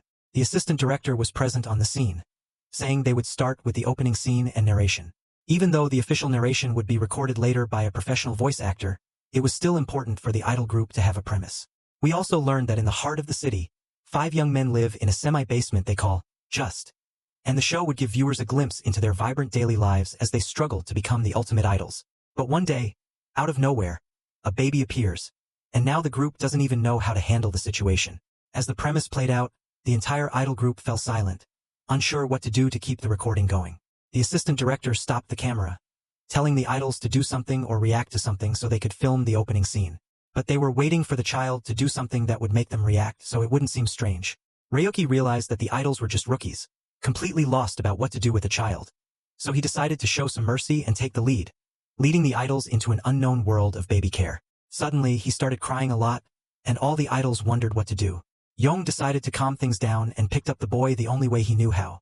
But Yong realized he wouldn't be able to take care of the boy, so he took Rock in his arms, and the boy stopped crying. Yong was happy with this gesture, thinking that even the little boy thought he was really handsome. Lucas and Zhang began to feel jealous of Yan because he managed to stop the child's crying when they couldn't. Upon hearing this, Yan simply said the reason was his handsome face. While Rock rubbed his eyes once more, he realized it was exactly as he had predicted. He knew these personalities were so distinct and different that they would create a great combination. Zhang was a leader like his father, intelligent and charismatic, while Yan was the handsome older brother who would do anything for his little brother. Lucas was like a friend to Hyuk, feeling like his family, and Xian was the silent introvert, always quiet but still showing his care by just doing things. It was the perfect scenario for something fun. But still, one member was missing from the group. The reckless boy named Michael. If it were up to Ryuk, he would simply make Michael the villain of the program, but since the group had to thrive, he knew he would need to create a love-hate dynamic for the program to be a success. Yan realized that Hyuki needed a diaper change, and since neither of them knew what to do in that situation, Michael appeared, saying he had raised 3 siblings in his hometown and had a lot of experience with diaper changes. Michael took the boy in his arms, but Rucky didn't like this at all, squirting his golden liquid directly onto Michael's face, soaking him completely. But Rucky started laughing because he was really feeling refreshed, and he wondered if Michael would be annoyed by this gesture or not. Aki started laughing on the baby mat while Michael was completely soaked in the golden liquid. The sight of Michael's stunned reaction shocked Hyuki, while the rest of the idols burst into laughter. Furious, Michael shouted in frustration, but Yong quickly intervened, trying to calm him down. The whole crew found the situation hilarious, and their laughter echoed through the set. Rock, satisfied with the chaos, recognized the comedic value of the moment. It was exactly the kind of spontaneous humor that made reality shows fun. The recording had been a success. As filming continued, day turned into night. The director announced a 2-hour break before resuming with the next segment. The already exhausted idols muttered to each other about how challenging reality shows were, wishing they had a script to follow. During the break, Hyuki's mother approached him with a smile, praising his performance. Realizing he must be hungry after so much activity, she handed him a banana. Rucky, excited, took a bite enthusiastically, reflecting on his past life, realizing he had never paid much attention to bananas before, but now they seemed amazing.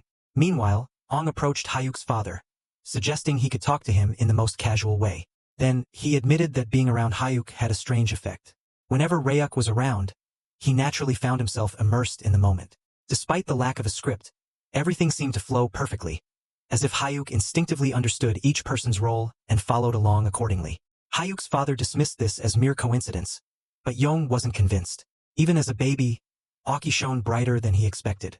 Elsewhere, Michael came out of the shower, still furious about what had happened earlier, grumbling to himself. He questioned whether taking care of a child was something an artist should do. At this moment, the assistant director placed a container in the refrigerator, explaining that it was baby food for Hyuki's nighttime meal. Michael, watching with an ironic smile, took the container from his hands and assured him that he would prepare and feed Ryuk himself. As he walked away, he reached into his pocket and revealed a small packet of hot sauce. A mischievous glint appeared in his eyes as he silently planned his next move. Frustrated with being assigned to care for a child, Michael decided to take matters into his own hands. If he had to be stuck in this role, he would at least create a fun scene. With this thought, he took the hot sauce and mixed it into Hyuki's food, smiling as he anticipated the chaos to come. Meanwhile, the assistant director confirmed that the hidden cameras were positioned. Michael, maintaining his confidence, signaled for the crew to leave the set. When the actors returned to the apartment, exhaustion weighed on them. While some debated what to do next, others were simply too tired to care. Someone suggested dinner first, while Zhang remembered that Hyuki also needed to be fed. Michael, suppressing his amusement, stepped forward with a cheerful expression, presenting the already prepared baby food. The sudden change in his behavior raised suspicions, but he ignored them, insisting that he would take care of feeding Hyuki alone. Hyuk, sitting and waiting, watched Michael's every move, and instead of eating, he tried to feed Michael first, playfully offering him a spoonful. Yong, finding the scene funny, commented to a group, which only irritated Michael even more. He hesitated, clearly reluctant to taste the food. Impatient, Zhang casually took the bowl and tasted the food. In moments, his expression twisted in shock. Alarm spread through the group as they realized his discomfort. Rucky, watching the scene, felt a wave of anger rise within him. As expected, Michael had tampered with his food. The burning sensation in Zhang's mouth confirmed what had happened. He recognized the taste of hot sauce, and all eyes turned to Michael, demanding an explanation. Realizing he had been caught, Michael tried to laugh off the situation, saying it was just a harmless prank to make the program more fun, arguing that moments like this were what added excitement to the show. At the moment, his justification was met with immediate criticism. Yong, visibly furious, reminded him that there were limits that should never be crossed, whether for entertainment or not. Another member, equally indignant, pointed out the danger of giving hot sauce to a baby. If Ryuki had eaten it, the consequences could have been severe. Approaching Hayuki, Zhang gently reassured him, apologizing for what had happened and acknowledging that Michael had been reckless. Michael, still reluctant to admit his guilt, dismissed the concern, claiming that Hockey wouldn't even understand what was being said. But Zhang didn't back down, stating that Hayuk was much more perceptive than they imagined. Regardless of whether he understood or not, an apology was necessary. Rucky, observing the situation, couldn't help but smile. It was clear that these people had potential. They just needed proper guidance, and he was more than ready to lead them. The next morning, news of the program's success reached Hayuki's house. The landlord appeared with the exciting information. The first episode of Just aired on Friday had already registered an impressive 20% viewership. This was far beyond expectations, even surpassing the average of the most popular variety shows on MVC. The director contacted to confirm that the program was now officially guaranteed as part of the regular programming. Hayuki's parents were surprised by the incredible feat. His mother, impressed with the numbers, questioned whether her audience was so high that it was really significant. Her father, however, understood the magnitude of the moment. This level of success was unprecedented.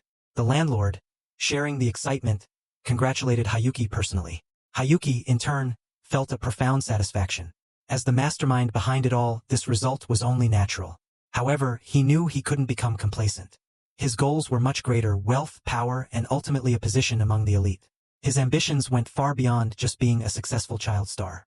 With these thoughts fueling his determination, he let out a bright, triumphant laugh. During the conversations, Hayuk's mother mentioned another matter. A few days before, representatives from Synthwave Entertainment had visited their home to congratulate them on the success of the program and deliver a fruit basket. They also brought a message. The company's CEO, Shin Shang, had requested a meeting. Upon hearing this, the landlord's expression changed. She admitted that she had researched Synthwave Entertainment and came across some places that showed worrying rumors. Although the company had great influence in the industry, its reputation was far from clean. There were rumors about shady dealings and links to criminal organizations, both from the agency and its CEO. Hayuki's parents, surprised by the revelation, hesitated. The landlord, recognizing the difficulty of refusing someone so influential, suggested that they at least hear what he had to say. If something seemed wrong, they could cut ties before getting too involved. As the conversation unfolded, Hayuki's mind raced. The mention of Synthwave Entertainment triggered a flood of memories. He remembered something alarming. Panic took over as he realized the danger.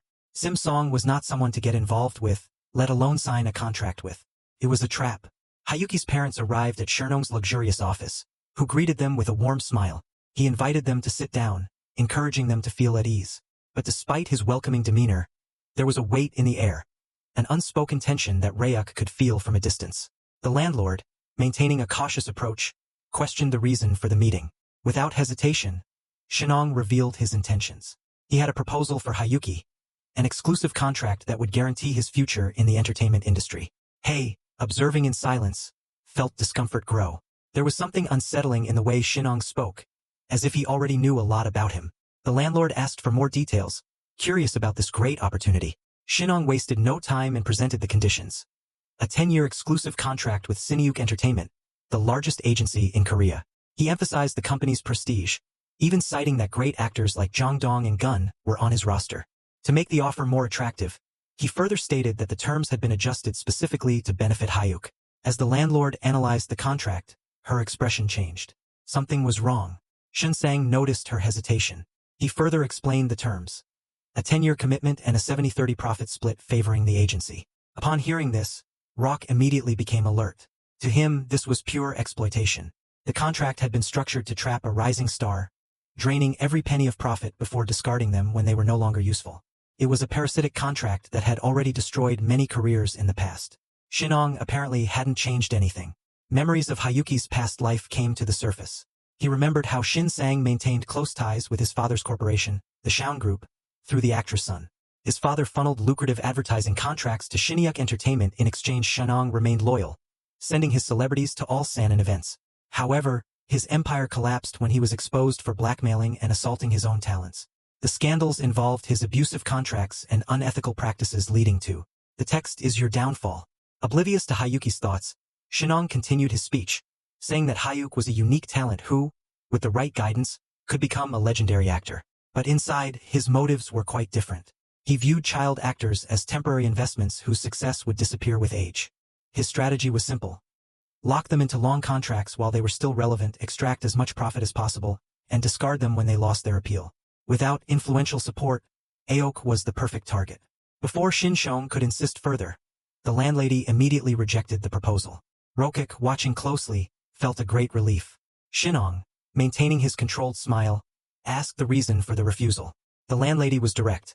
A 70/30th split was absurd, and a 10-year contract was unacceptable. Hayuki's value would only increase with time, making such an agreement completely unfair.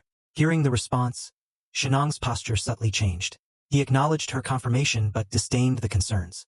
He argued that the market for child actors wasn't as lucrative as that for adults. Their earnings were significantly lower, and contracts like that were necessary to guarantee long-term stability. Hawk, seething with anger and silence, realized the manipulation at play. He was trying to make them doubt themselves, convincing them that they needed him more than he needed them. Shang, insisting, raised another issue. What if Ryuk's appearance changed as he grew? Any change could end his career overnight. Upon hearing this, Hawk's mother immediately protested, indignant that he would say something like that in front of a child. Hyuk, holding back his fury, laughed internally.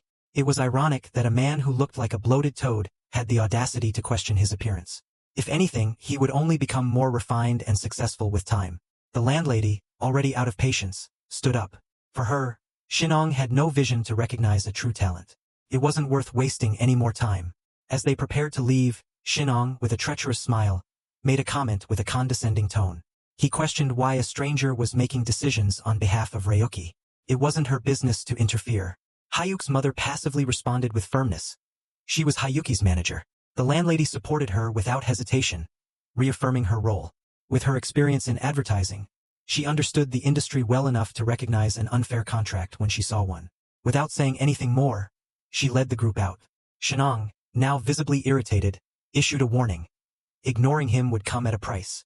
The entertainment industry was unforgiving, and those who challenged it would face difficulties surviving. Indifferent to the threats, the landlady remained firm. Time would tell who really had the advantage. They left the office. As they walked away, frustration remained in the air. The landlady, unable to contain her anger, muttered about Shinong's lack of humanity. Threatening a pregnant woman was despicable. Aki agreed in silence.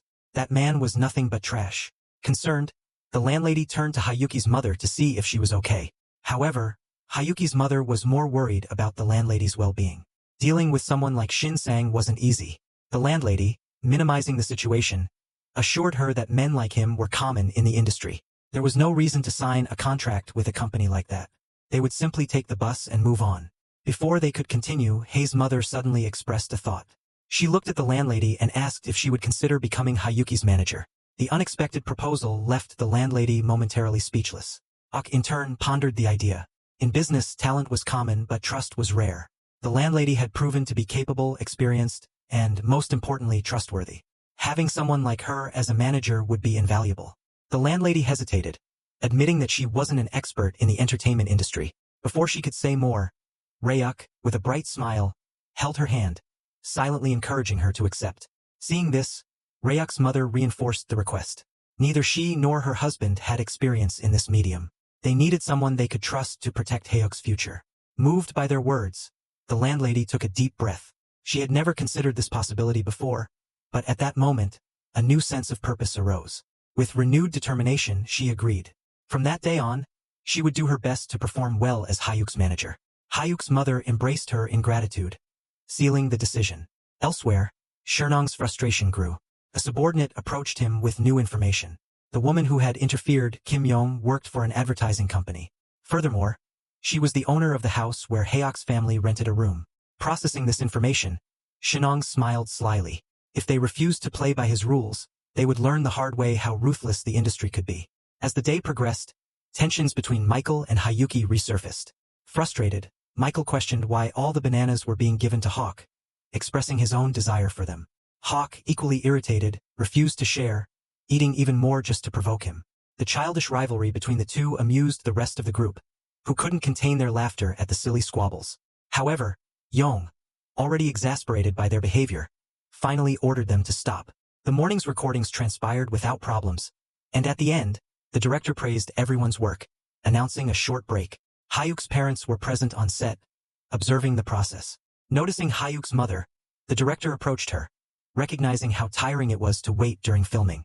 She, however, assured him that she enjoyed the experience and found it fascinating to follow the whole process. Even after months on set, the director, recovering his composure and concerned about her well-being, reminded her that she shouldn't hesitate to ask for help if she felt overwhelmed. With a warm smile, she thanked him. The conversation soon shifted to her pregnancy, when he inquired about her expected due date, and she revealed that it was near. The director then mentioned the constant fights between Michael and Hyuki. Although the disagreement brought a certain comedic value to the recordings, he wanted to know if Michael was crossing the line and if that might be bothering Hyuki's mother. Trusting the director's judgment, she assured him that she believed he would know how to handle the situation in the best way. The director, in turn, promised to keep a close eye on things. From afar, the landlady watched the conversation discreetly, always vigilant regarding Hyuki's mother. Meanwhile, Jong suggested that everyone have lunch, but another cast member commented with a reality that seemed quite different from the scripted scenes. Hawk, after realizing that he had exaggerated the amount of bananas he ate, began to feel sleepy. However, Michael, still irritated by the previous discussion, approached from behind, expressing his frustration. Hawk, already bothered by Michael's increasing hostility, saw him only as a troublemaker. Although he had tolerated his attitudes for a while, Michael was starting to cross the line. Irritated, Michael pinched Hyuk's cheek, causing the boy to let out a loud scream. Surprised, Michael quickly tried to calm him down, insisting that he hadn't pinched that hard. Before he could say anything more, the landlady intervened, calling his name in a stern tone. Immediately, Michael became very tense, understanding what would come next. She asked directly if he had just pinched Hyuk's cheek. Michael dismissed the question, claiming that Ryuk was exaggerating for no reason. Unconvinced, the landlady pointed out that Ryuk wasn't the type to cry or get upset for no reason. Hearing this, Ryuki felt an internal satisfaction. His manager was handling the situation exactly as he expected. The landlady continued, expressing her concern with Michael's behavior. He was bothering Ryuk too often during recordings and needed to stop immediately. Irritated, Michael reacted defensively, questioning why she was being so protective of someone so insignificant. Without hesitation, the landlady reminded him that thanks to Hyuk, Michael had gotten some opportunities in commercials. She urged him to act professionally and avoid any physical altercations with a child. To reinforce the warning, she picked Rai up and walked away, leaving Michael with a final, severe comment, ensuring that he understood the warning. Michael, now seething with rage, fumed internally. He hadn't come to Korea to take care of a brat. He had ambitions to become a true artist, while Ryuki was just a child. As Ryuki was being carried away, he cast a playful glance at Michael, sticking his tongue out in a gesture of victory. Feeling increasingly isolated, Michael noticed that only the other cast members were giving him disapproving looks. This had been the case since the hot sauce incident. The frustration increased as he thought of a way to ruin the show completely. He no longer saw any need to be part of it and believed that he could succeed without depending on the show. Lost in his thoughts, his phone rang. He answered with an irritated tone but was soon surprised by what he heard. Meanwhile, the director gathered the entire team for a special production meeting, expressing gratitude for everyone's hard work. He recognized Jong's busy schedule and Hyuki's growing importance in the team. Before getting into the main topic, he shared the exciting news. The show's viewership had officially surpassed 30%. The executives were thrilled, and Hyuki's value was evident. As a gesture of gratitude, the director distributed performance bonuses to the entire team. With the series approaching its final episodes, he encouraged everyone to continue giving their best until the end. With the formalities concluded, the meeting moved on to the main topic, the special Christmas episode. With the festive season approaching, The broadcaster had requested a 90-minute special with a warm and family-friendly atmosphere. As Ryoki was more confident walking and running, they planned to incorporate this into the episode. Ryok, excited about the idea, mentally congratulated himself. He had been training non-stop to ensure that he could walk and run without difficulty. The director described the vision for the episode: a festive celebration where Hyuk and the Just Baby team would dress up for Christmas, have a party, and even dance together. Just as the discussion was progressing, the assistant director interrupted abruptly with an urgent concern. He had just seen something alarming. An article about Ryuk had surfaced in the newspaper. The day's news addressed a hot topic: an article in common about Justy. The article insinuated problems between Hyuk and his parents. Although the allegations seemed unfounded and irresponsible, the public's concern was still aroused. Upon seeing this, the director quickly turned off the television, while Ryoki's mother, visibly worried, asked what they should do.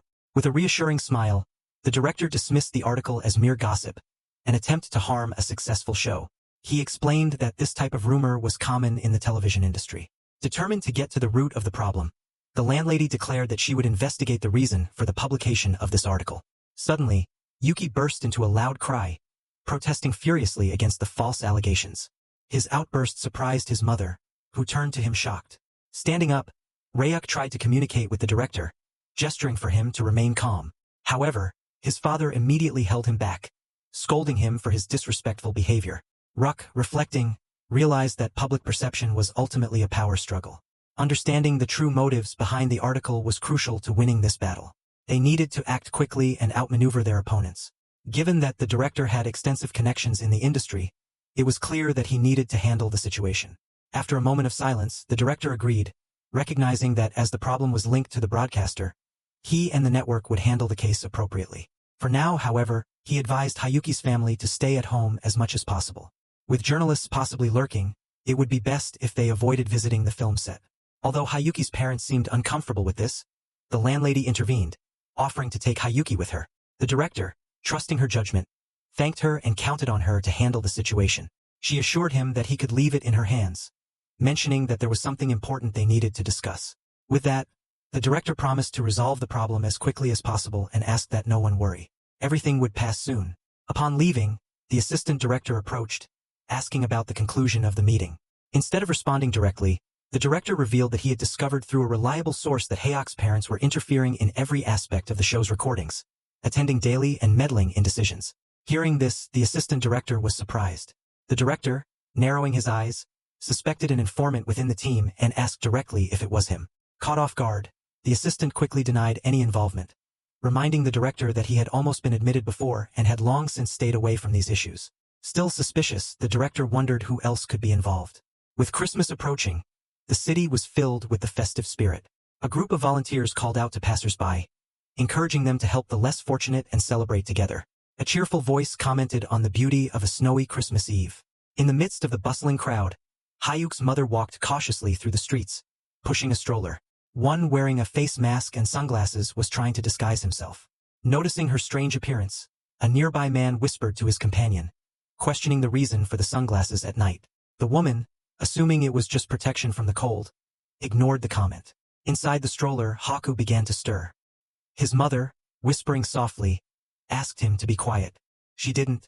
Okay, here's the translated text, adjusted for clarity and natural flow in US English. It was hard not to wonder if leaving the house had been a mistake. Even though she'd promised the director she'd stay home, the confinement was suffocating.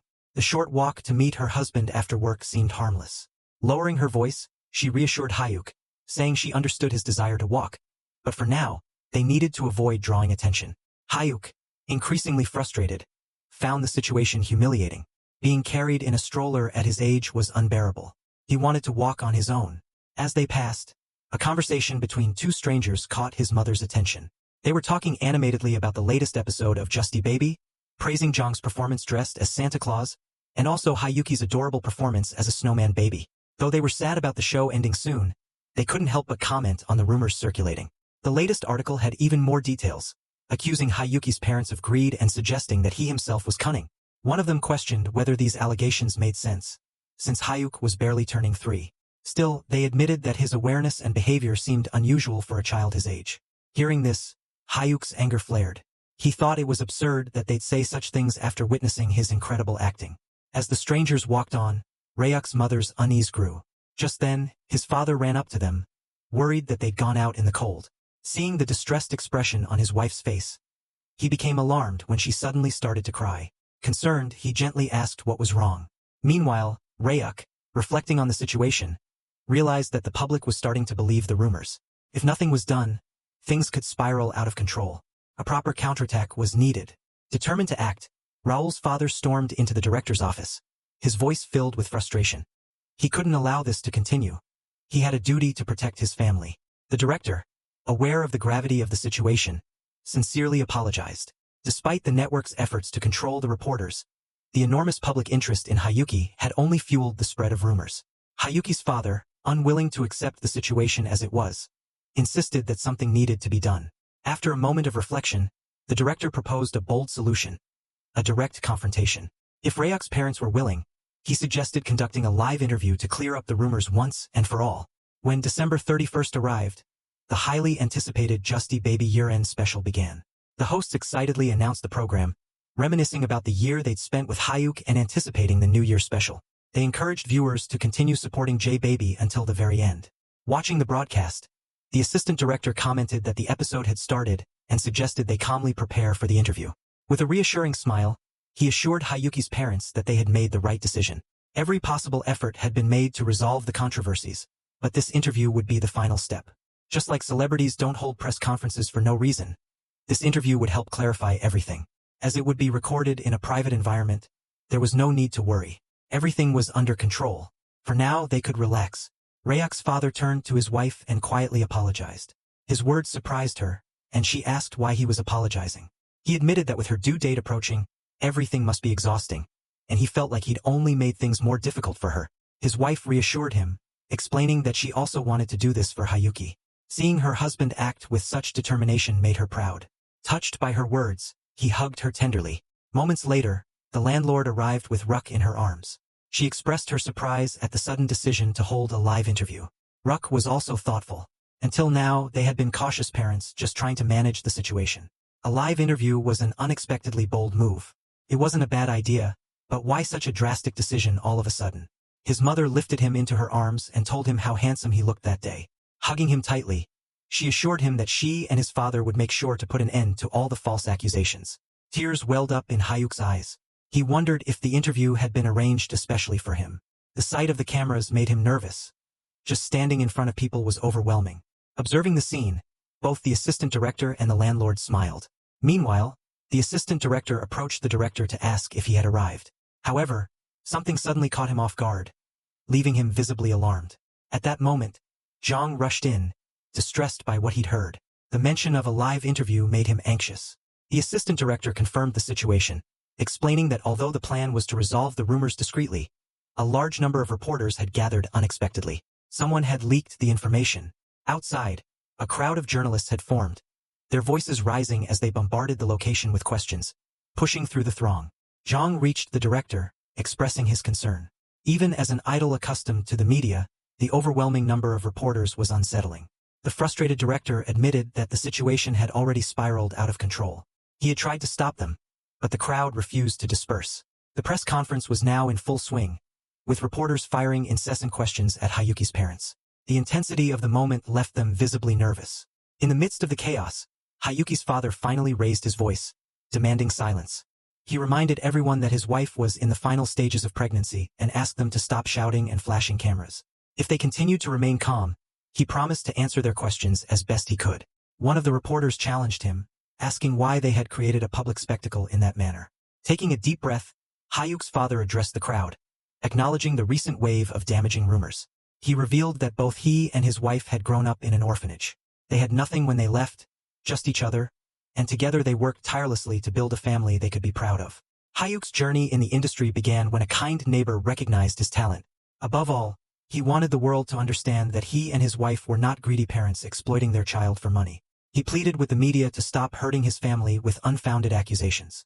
However, the reporters remained relentless. One of them scoffed at his words, demanding proof. How much had they earned so far? If they were telling the truth, why didn't they show their bank statements?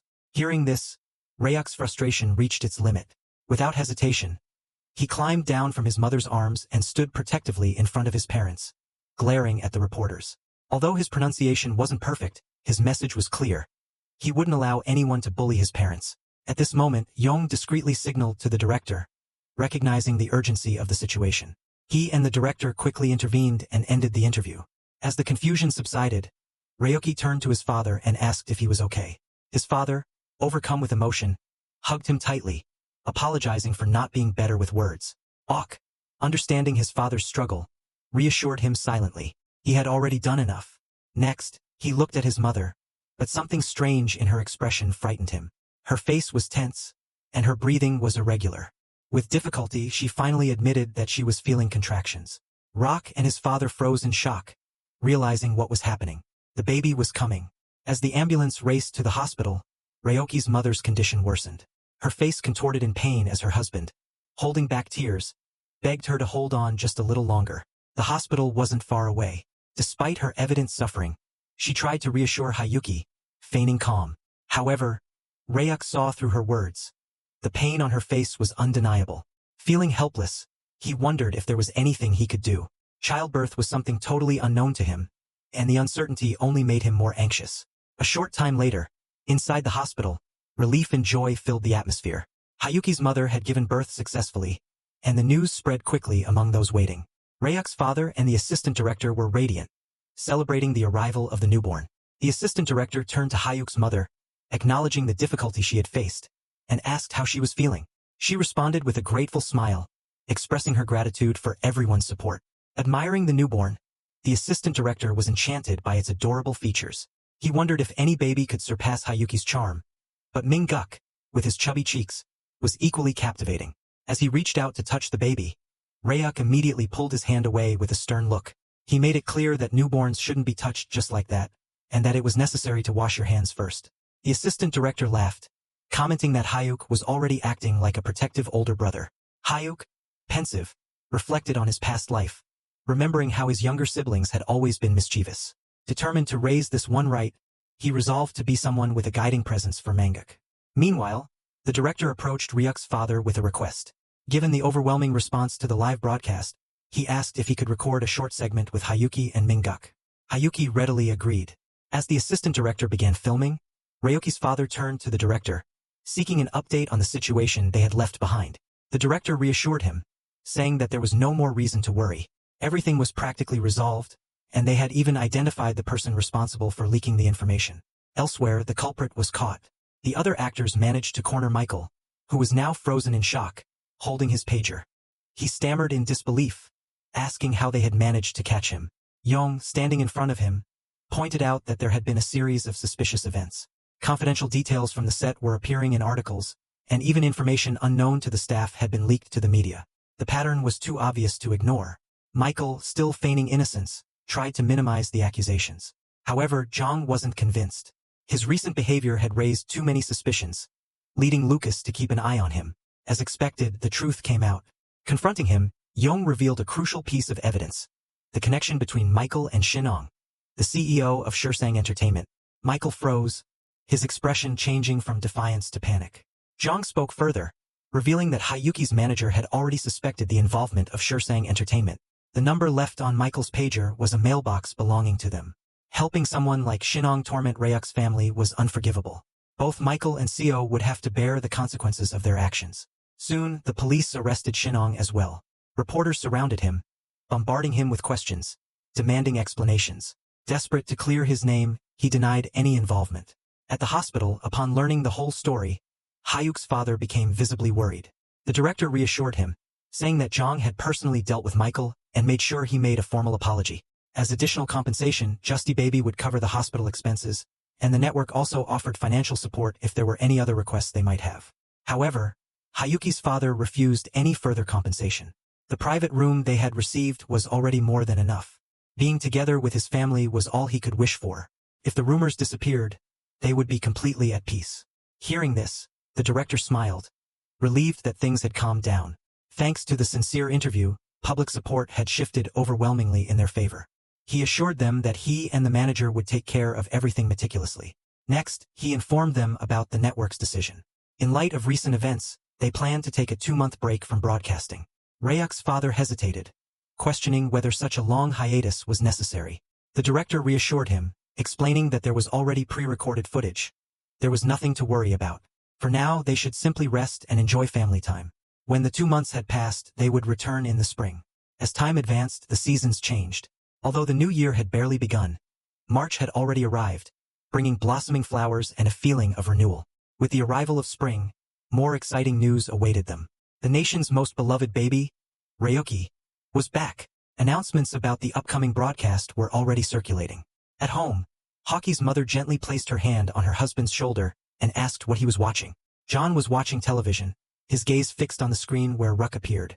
Curious, he turned to Cian, asking if she recognized the child. Cian remembered that they had already met Ryuk before on the set of the spin wash commercial. As Jai Hanong remembered the encounter, she asked why he was so interested. Suddenly, he admitted that there was something about the boy that caught his attention. There was a common fascination in the way he carried himself. Cian, settling comfortably beside her, explained that it was because Ryuk was a genius. His talent was exceptional, and he had the potential to become anything he wanted. Still skeptical, Jae-hae wondered if Ryuk wasn't just another temporary child actor, praised only because of his current cuteness. Cian dismissed that idea with confidence.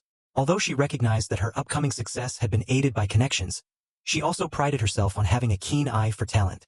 Rucky wasn't just any child actor. He had the natural abilities of a great performer. Next, she pointed out that, okay, here's the translated text, adjusted for clarity and natural flow in American English. Shinong tried to exploit him, but his plans backfired, leading to the agency's downfall. Hearing the company's name, Zhang raised an eyebrow. After all, Cian was connected to them. She confirmed she was in the process of rescinding her contract. The terms were already unfavorable, so the situation ended up working in her favor. Hyong then asked about her next steps. She already had another agency in mind. She hinted at an interesting plan but preferred to proceed cautiously for now. However, she suggested that if he was truly interested, investing in Hyuk might be worthwhile. Jai Rayong, intrigued, considered the idea. Meanwhile, at Ryuk's house, the landlady arrived with a bowl of seaweed soup and placed it before him. The rich aroma filled the air, bringing a sense of warmth and comfort. Taking the first spoonful, he was pleasantly surprised, wondering if Manager Kin was also skilled in the kitchen. The landlady then served Hyuk's mother, who expressed her gratitude. Preparing meals for them so often was a kindness she deeply appreciated. However, the landlady dismissed the thanks. As Hyuk's manager, it was natural to take care of him. Still, Hyuk's mother pointed out that she never accepted payment for the food and fruit she provided. The landlady simply urged them to eat instead of talking. They were family, and taking care of them was something she considered her responsibility.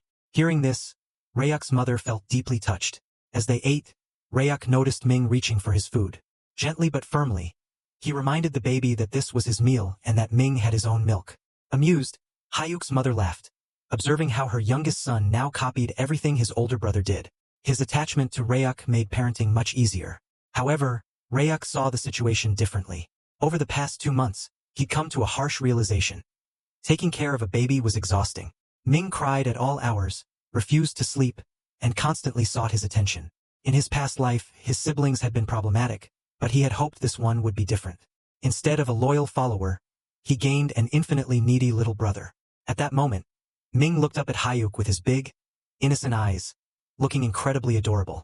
Ryuk, despite his exhaustion, sighed in defeat and relented, feeding him milk once more. Both Hyuk's mother and the landlady burst into laughter at the sight.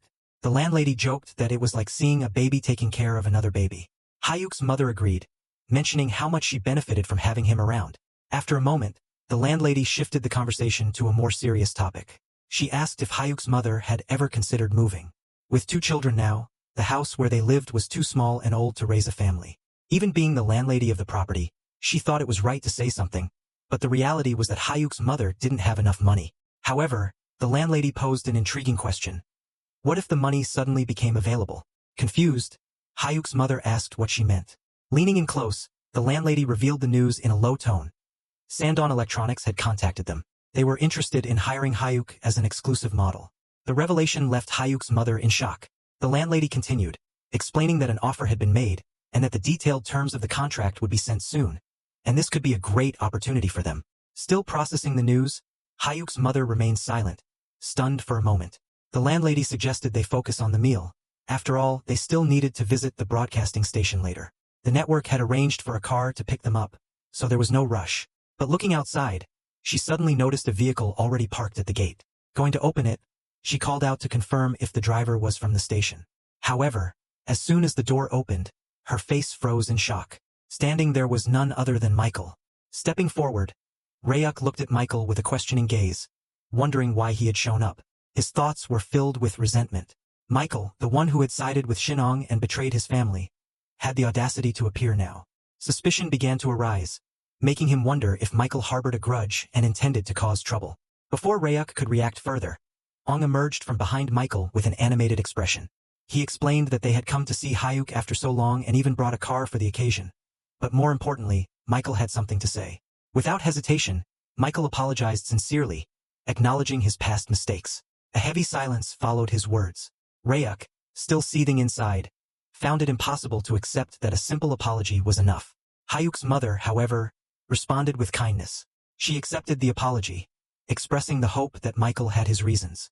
Her willingness to move on caught both Hyuk and the landlady by surprise. Hyuk couldn't help but feel that his mother was always too lenient, always too gentle.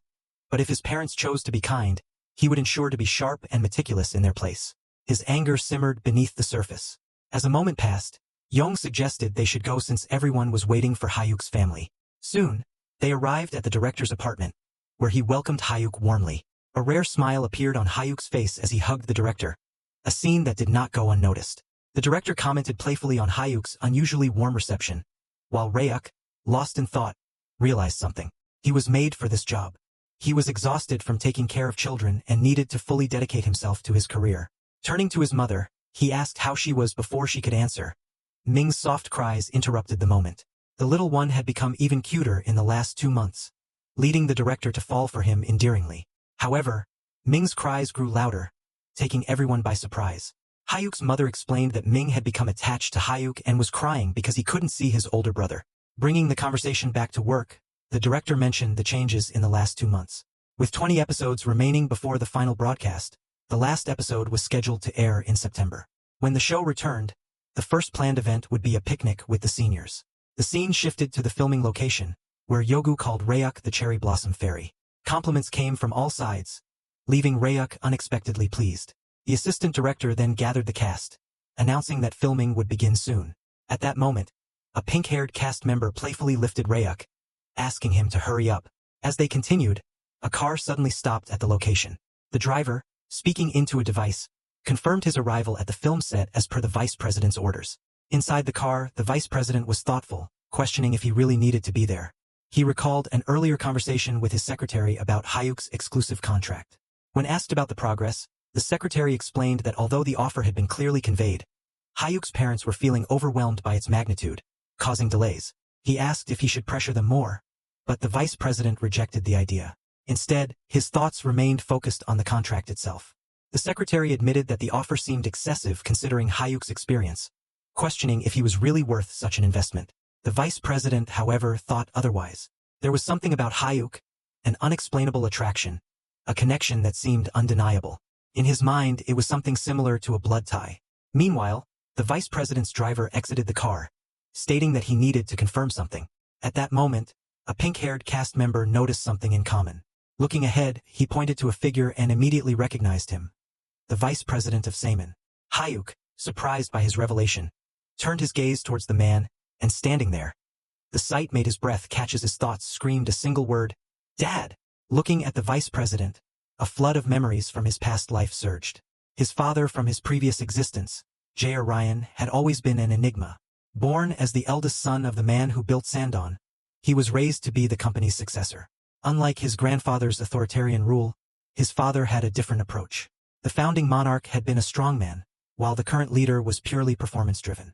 That was the term that defined him. Performance results were all that mattered, whether in business, in family, or even in his children. Taigi and Midden, who failed to meet his high expectations, always struggled with feelings of inferiority. But Rock had been different. He completely ignored his father's expectations and surpassed them on his own. Their relationship was never comfortable, filled with distance and unspoken tension. Still, as frustrating as it was, the undeniable truth remained. He was still that man's son. Lost in thought, Hyuk unintentionally let slip the word, Dad. The vice president immediately caught it, repeating the word with a questioning tone. Realizing his mistake, Ryuk panicked. Smiling, the vice president greeted him and asked if he remembered their previous meeting at the washing machine commercial shoot. Without hesitation, Ryuk denied it, unfazed. The vice president questioned why he had called him dad if he really didn't remember. Irritated, Ryuk changed the subject, but the older man remained insistent, stating that he had clearly heard him. Ryuk sighed internally, remembering how persistent this man could be. Before the conversation could escalate, the director arrived, his expression filled with surprise, addressing the vice president. The unexpected visit raised questions, but the vice president calmly explained that he just wanted to see Hyuk briefly before leaving, apologizing for interrupting the filming. He maintained a serene posture. Curious, the director pressed, wanting to understand the reason for this sudden interest. The vice president revealed that Verhoek had personally confirmed his thoughts. His bright and determined eyes had a striking resemblance to his when he was younger. He then mentioned the contract, asking if Hyuk's mother had reviewed it. She confirmed that she had, reaffirming that they were ready for an exclusive contract at any time. The vice president encouraged them to get in touch as soon as they made a decision. Before leaving, he assured them that any additional conditions could be negotiated. As Ryuk was about to speak, his mother quickly covered his mouth, preventing him from saying anything. Internally, Ryuk couldn't help but think about the immense wealth his father possessed. The vice president let out a deep laugh, amused by the situation. Placing his hand gently on Hyuk's head, he promised that the money would be ready for him whenever he was prepared. His mother accepted the offer with a restrained response. With that, the vice president left, while Ryuk watched him depart, a strange mixture of emotions settling in his chest. He never expected to cross paths with this man again in this life. A vice president of a conglomerate and a common child, they had become so distant. But in his past life, his father trusted him more than anyone, considering him the most intelligent of his children. The thought brought a quiet satisfaction, a lingering warmth amidst the conflicting emotions. The director's voice brought him back to the present, signaling the resumption of filming. Shaking off his thoughts, Hyuk refocused on the task. His current life mattered more. The filming schedule flashed through his mind. A picnic special in the spring, a Children's Day special, and a summer vacation special. Before the filming could actually begin, a commotion arose nearby. Fans were starting to invade the recording area, forcing security guards to contain them. Observing the chaos unfold, the assistant director wondered how they had found out about the recording. Lately, filming had become increasingly difficult due to obsessive fans. Hyuk's mother commented on the national idol group that had gained immense popularity, attracting even more attention to the filming locations. The assistant director warned everyone to stay vigilant, mentioning that some fans were going to the point of invading the sets.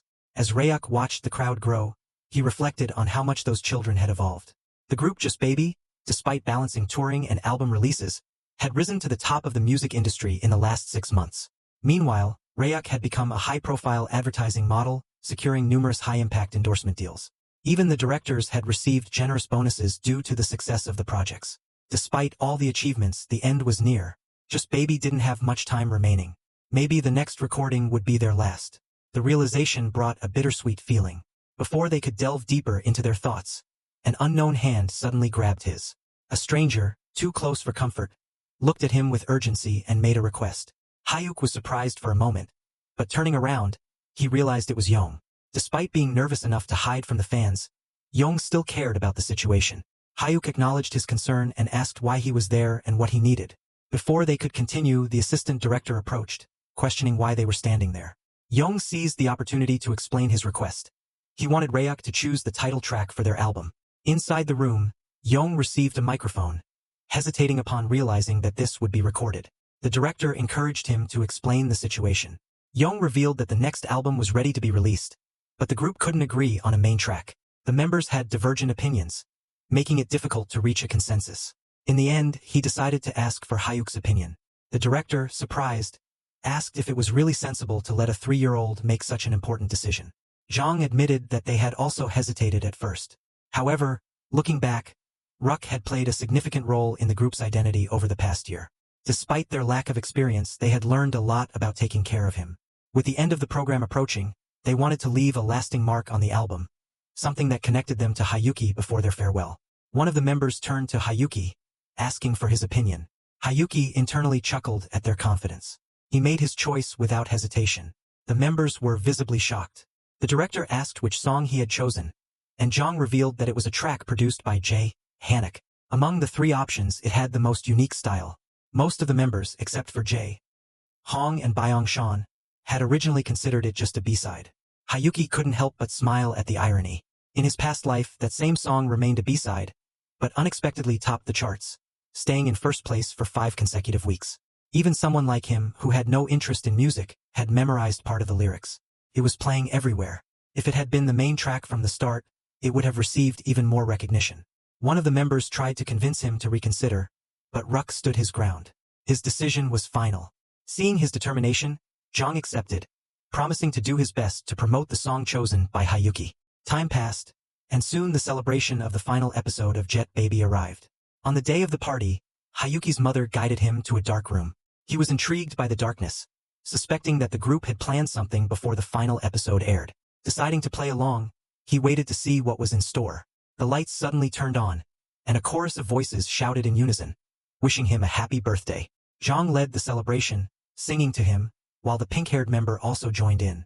The director revealed that they had coordinated the surprise to coincide with the final episode party, ensuring that his birthday was properly celebrated.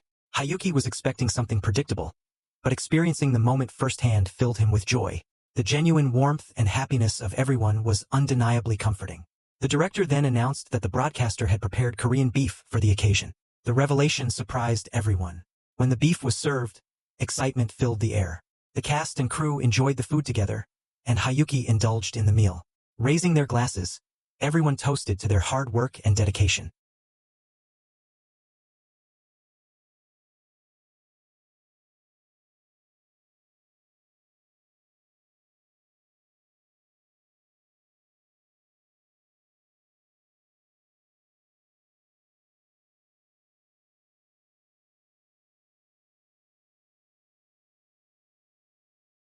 Observing the happiness around him, Hayuki's mother was touched, her eyes filling with tears. At this moment, an unknown man arrived. She turned to him asking about his identity. The man introduced himself as someone sent by the vice president to congratulate them on the final episode. Furthermore, he brought a small gift. The unexpected gesture caught Ruck's mother by surprise. Before leaving, the man reminded her to review the contract when she had time. A feeling of understanding dawned on her. Smiling, she assured him that she would pay a visit as soon as possible. The next morning, Hayuki, his mother, and the landlord were walking together towards their destination. The landlord, noticing their early departure, expressed concern about whether Hayuki's mother shouldn't rest a little longer. However, she dismissed the concern, reminding him that she had promised to visit soon. Turning to Hayuki, she asked if he was also tired. Hayuki, immersed in his thoughts, found the idea amusing. There was no room for exhaustion. He needed to stay focused. His cunning father, never one to accept defeat, certainly had his own motives. Now was the time to discover his true intentions. And this story is going to end here. If you liked it, you know what to do. Leave your like and subscribe to the channel. Hype this video as much as you can. And if you want to support us, become a member of the channel, and don't forget to comment asking for the next part. And while you wait, watch the video that is on your screen that is also very good, and enter our Discord server to talk to us.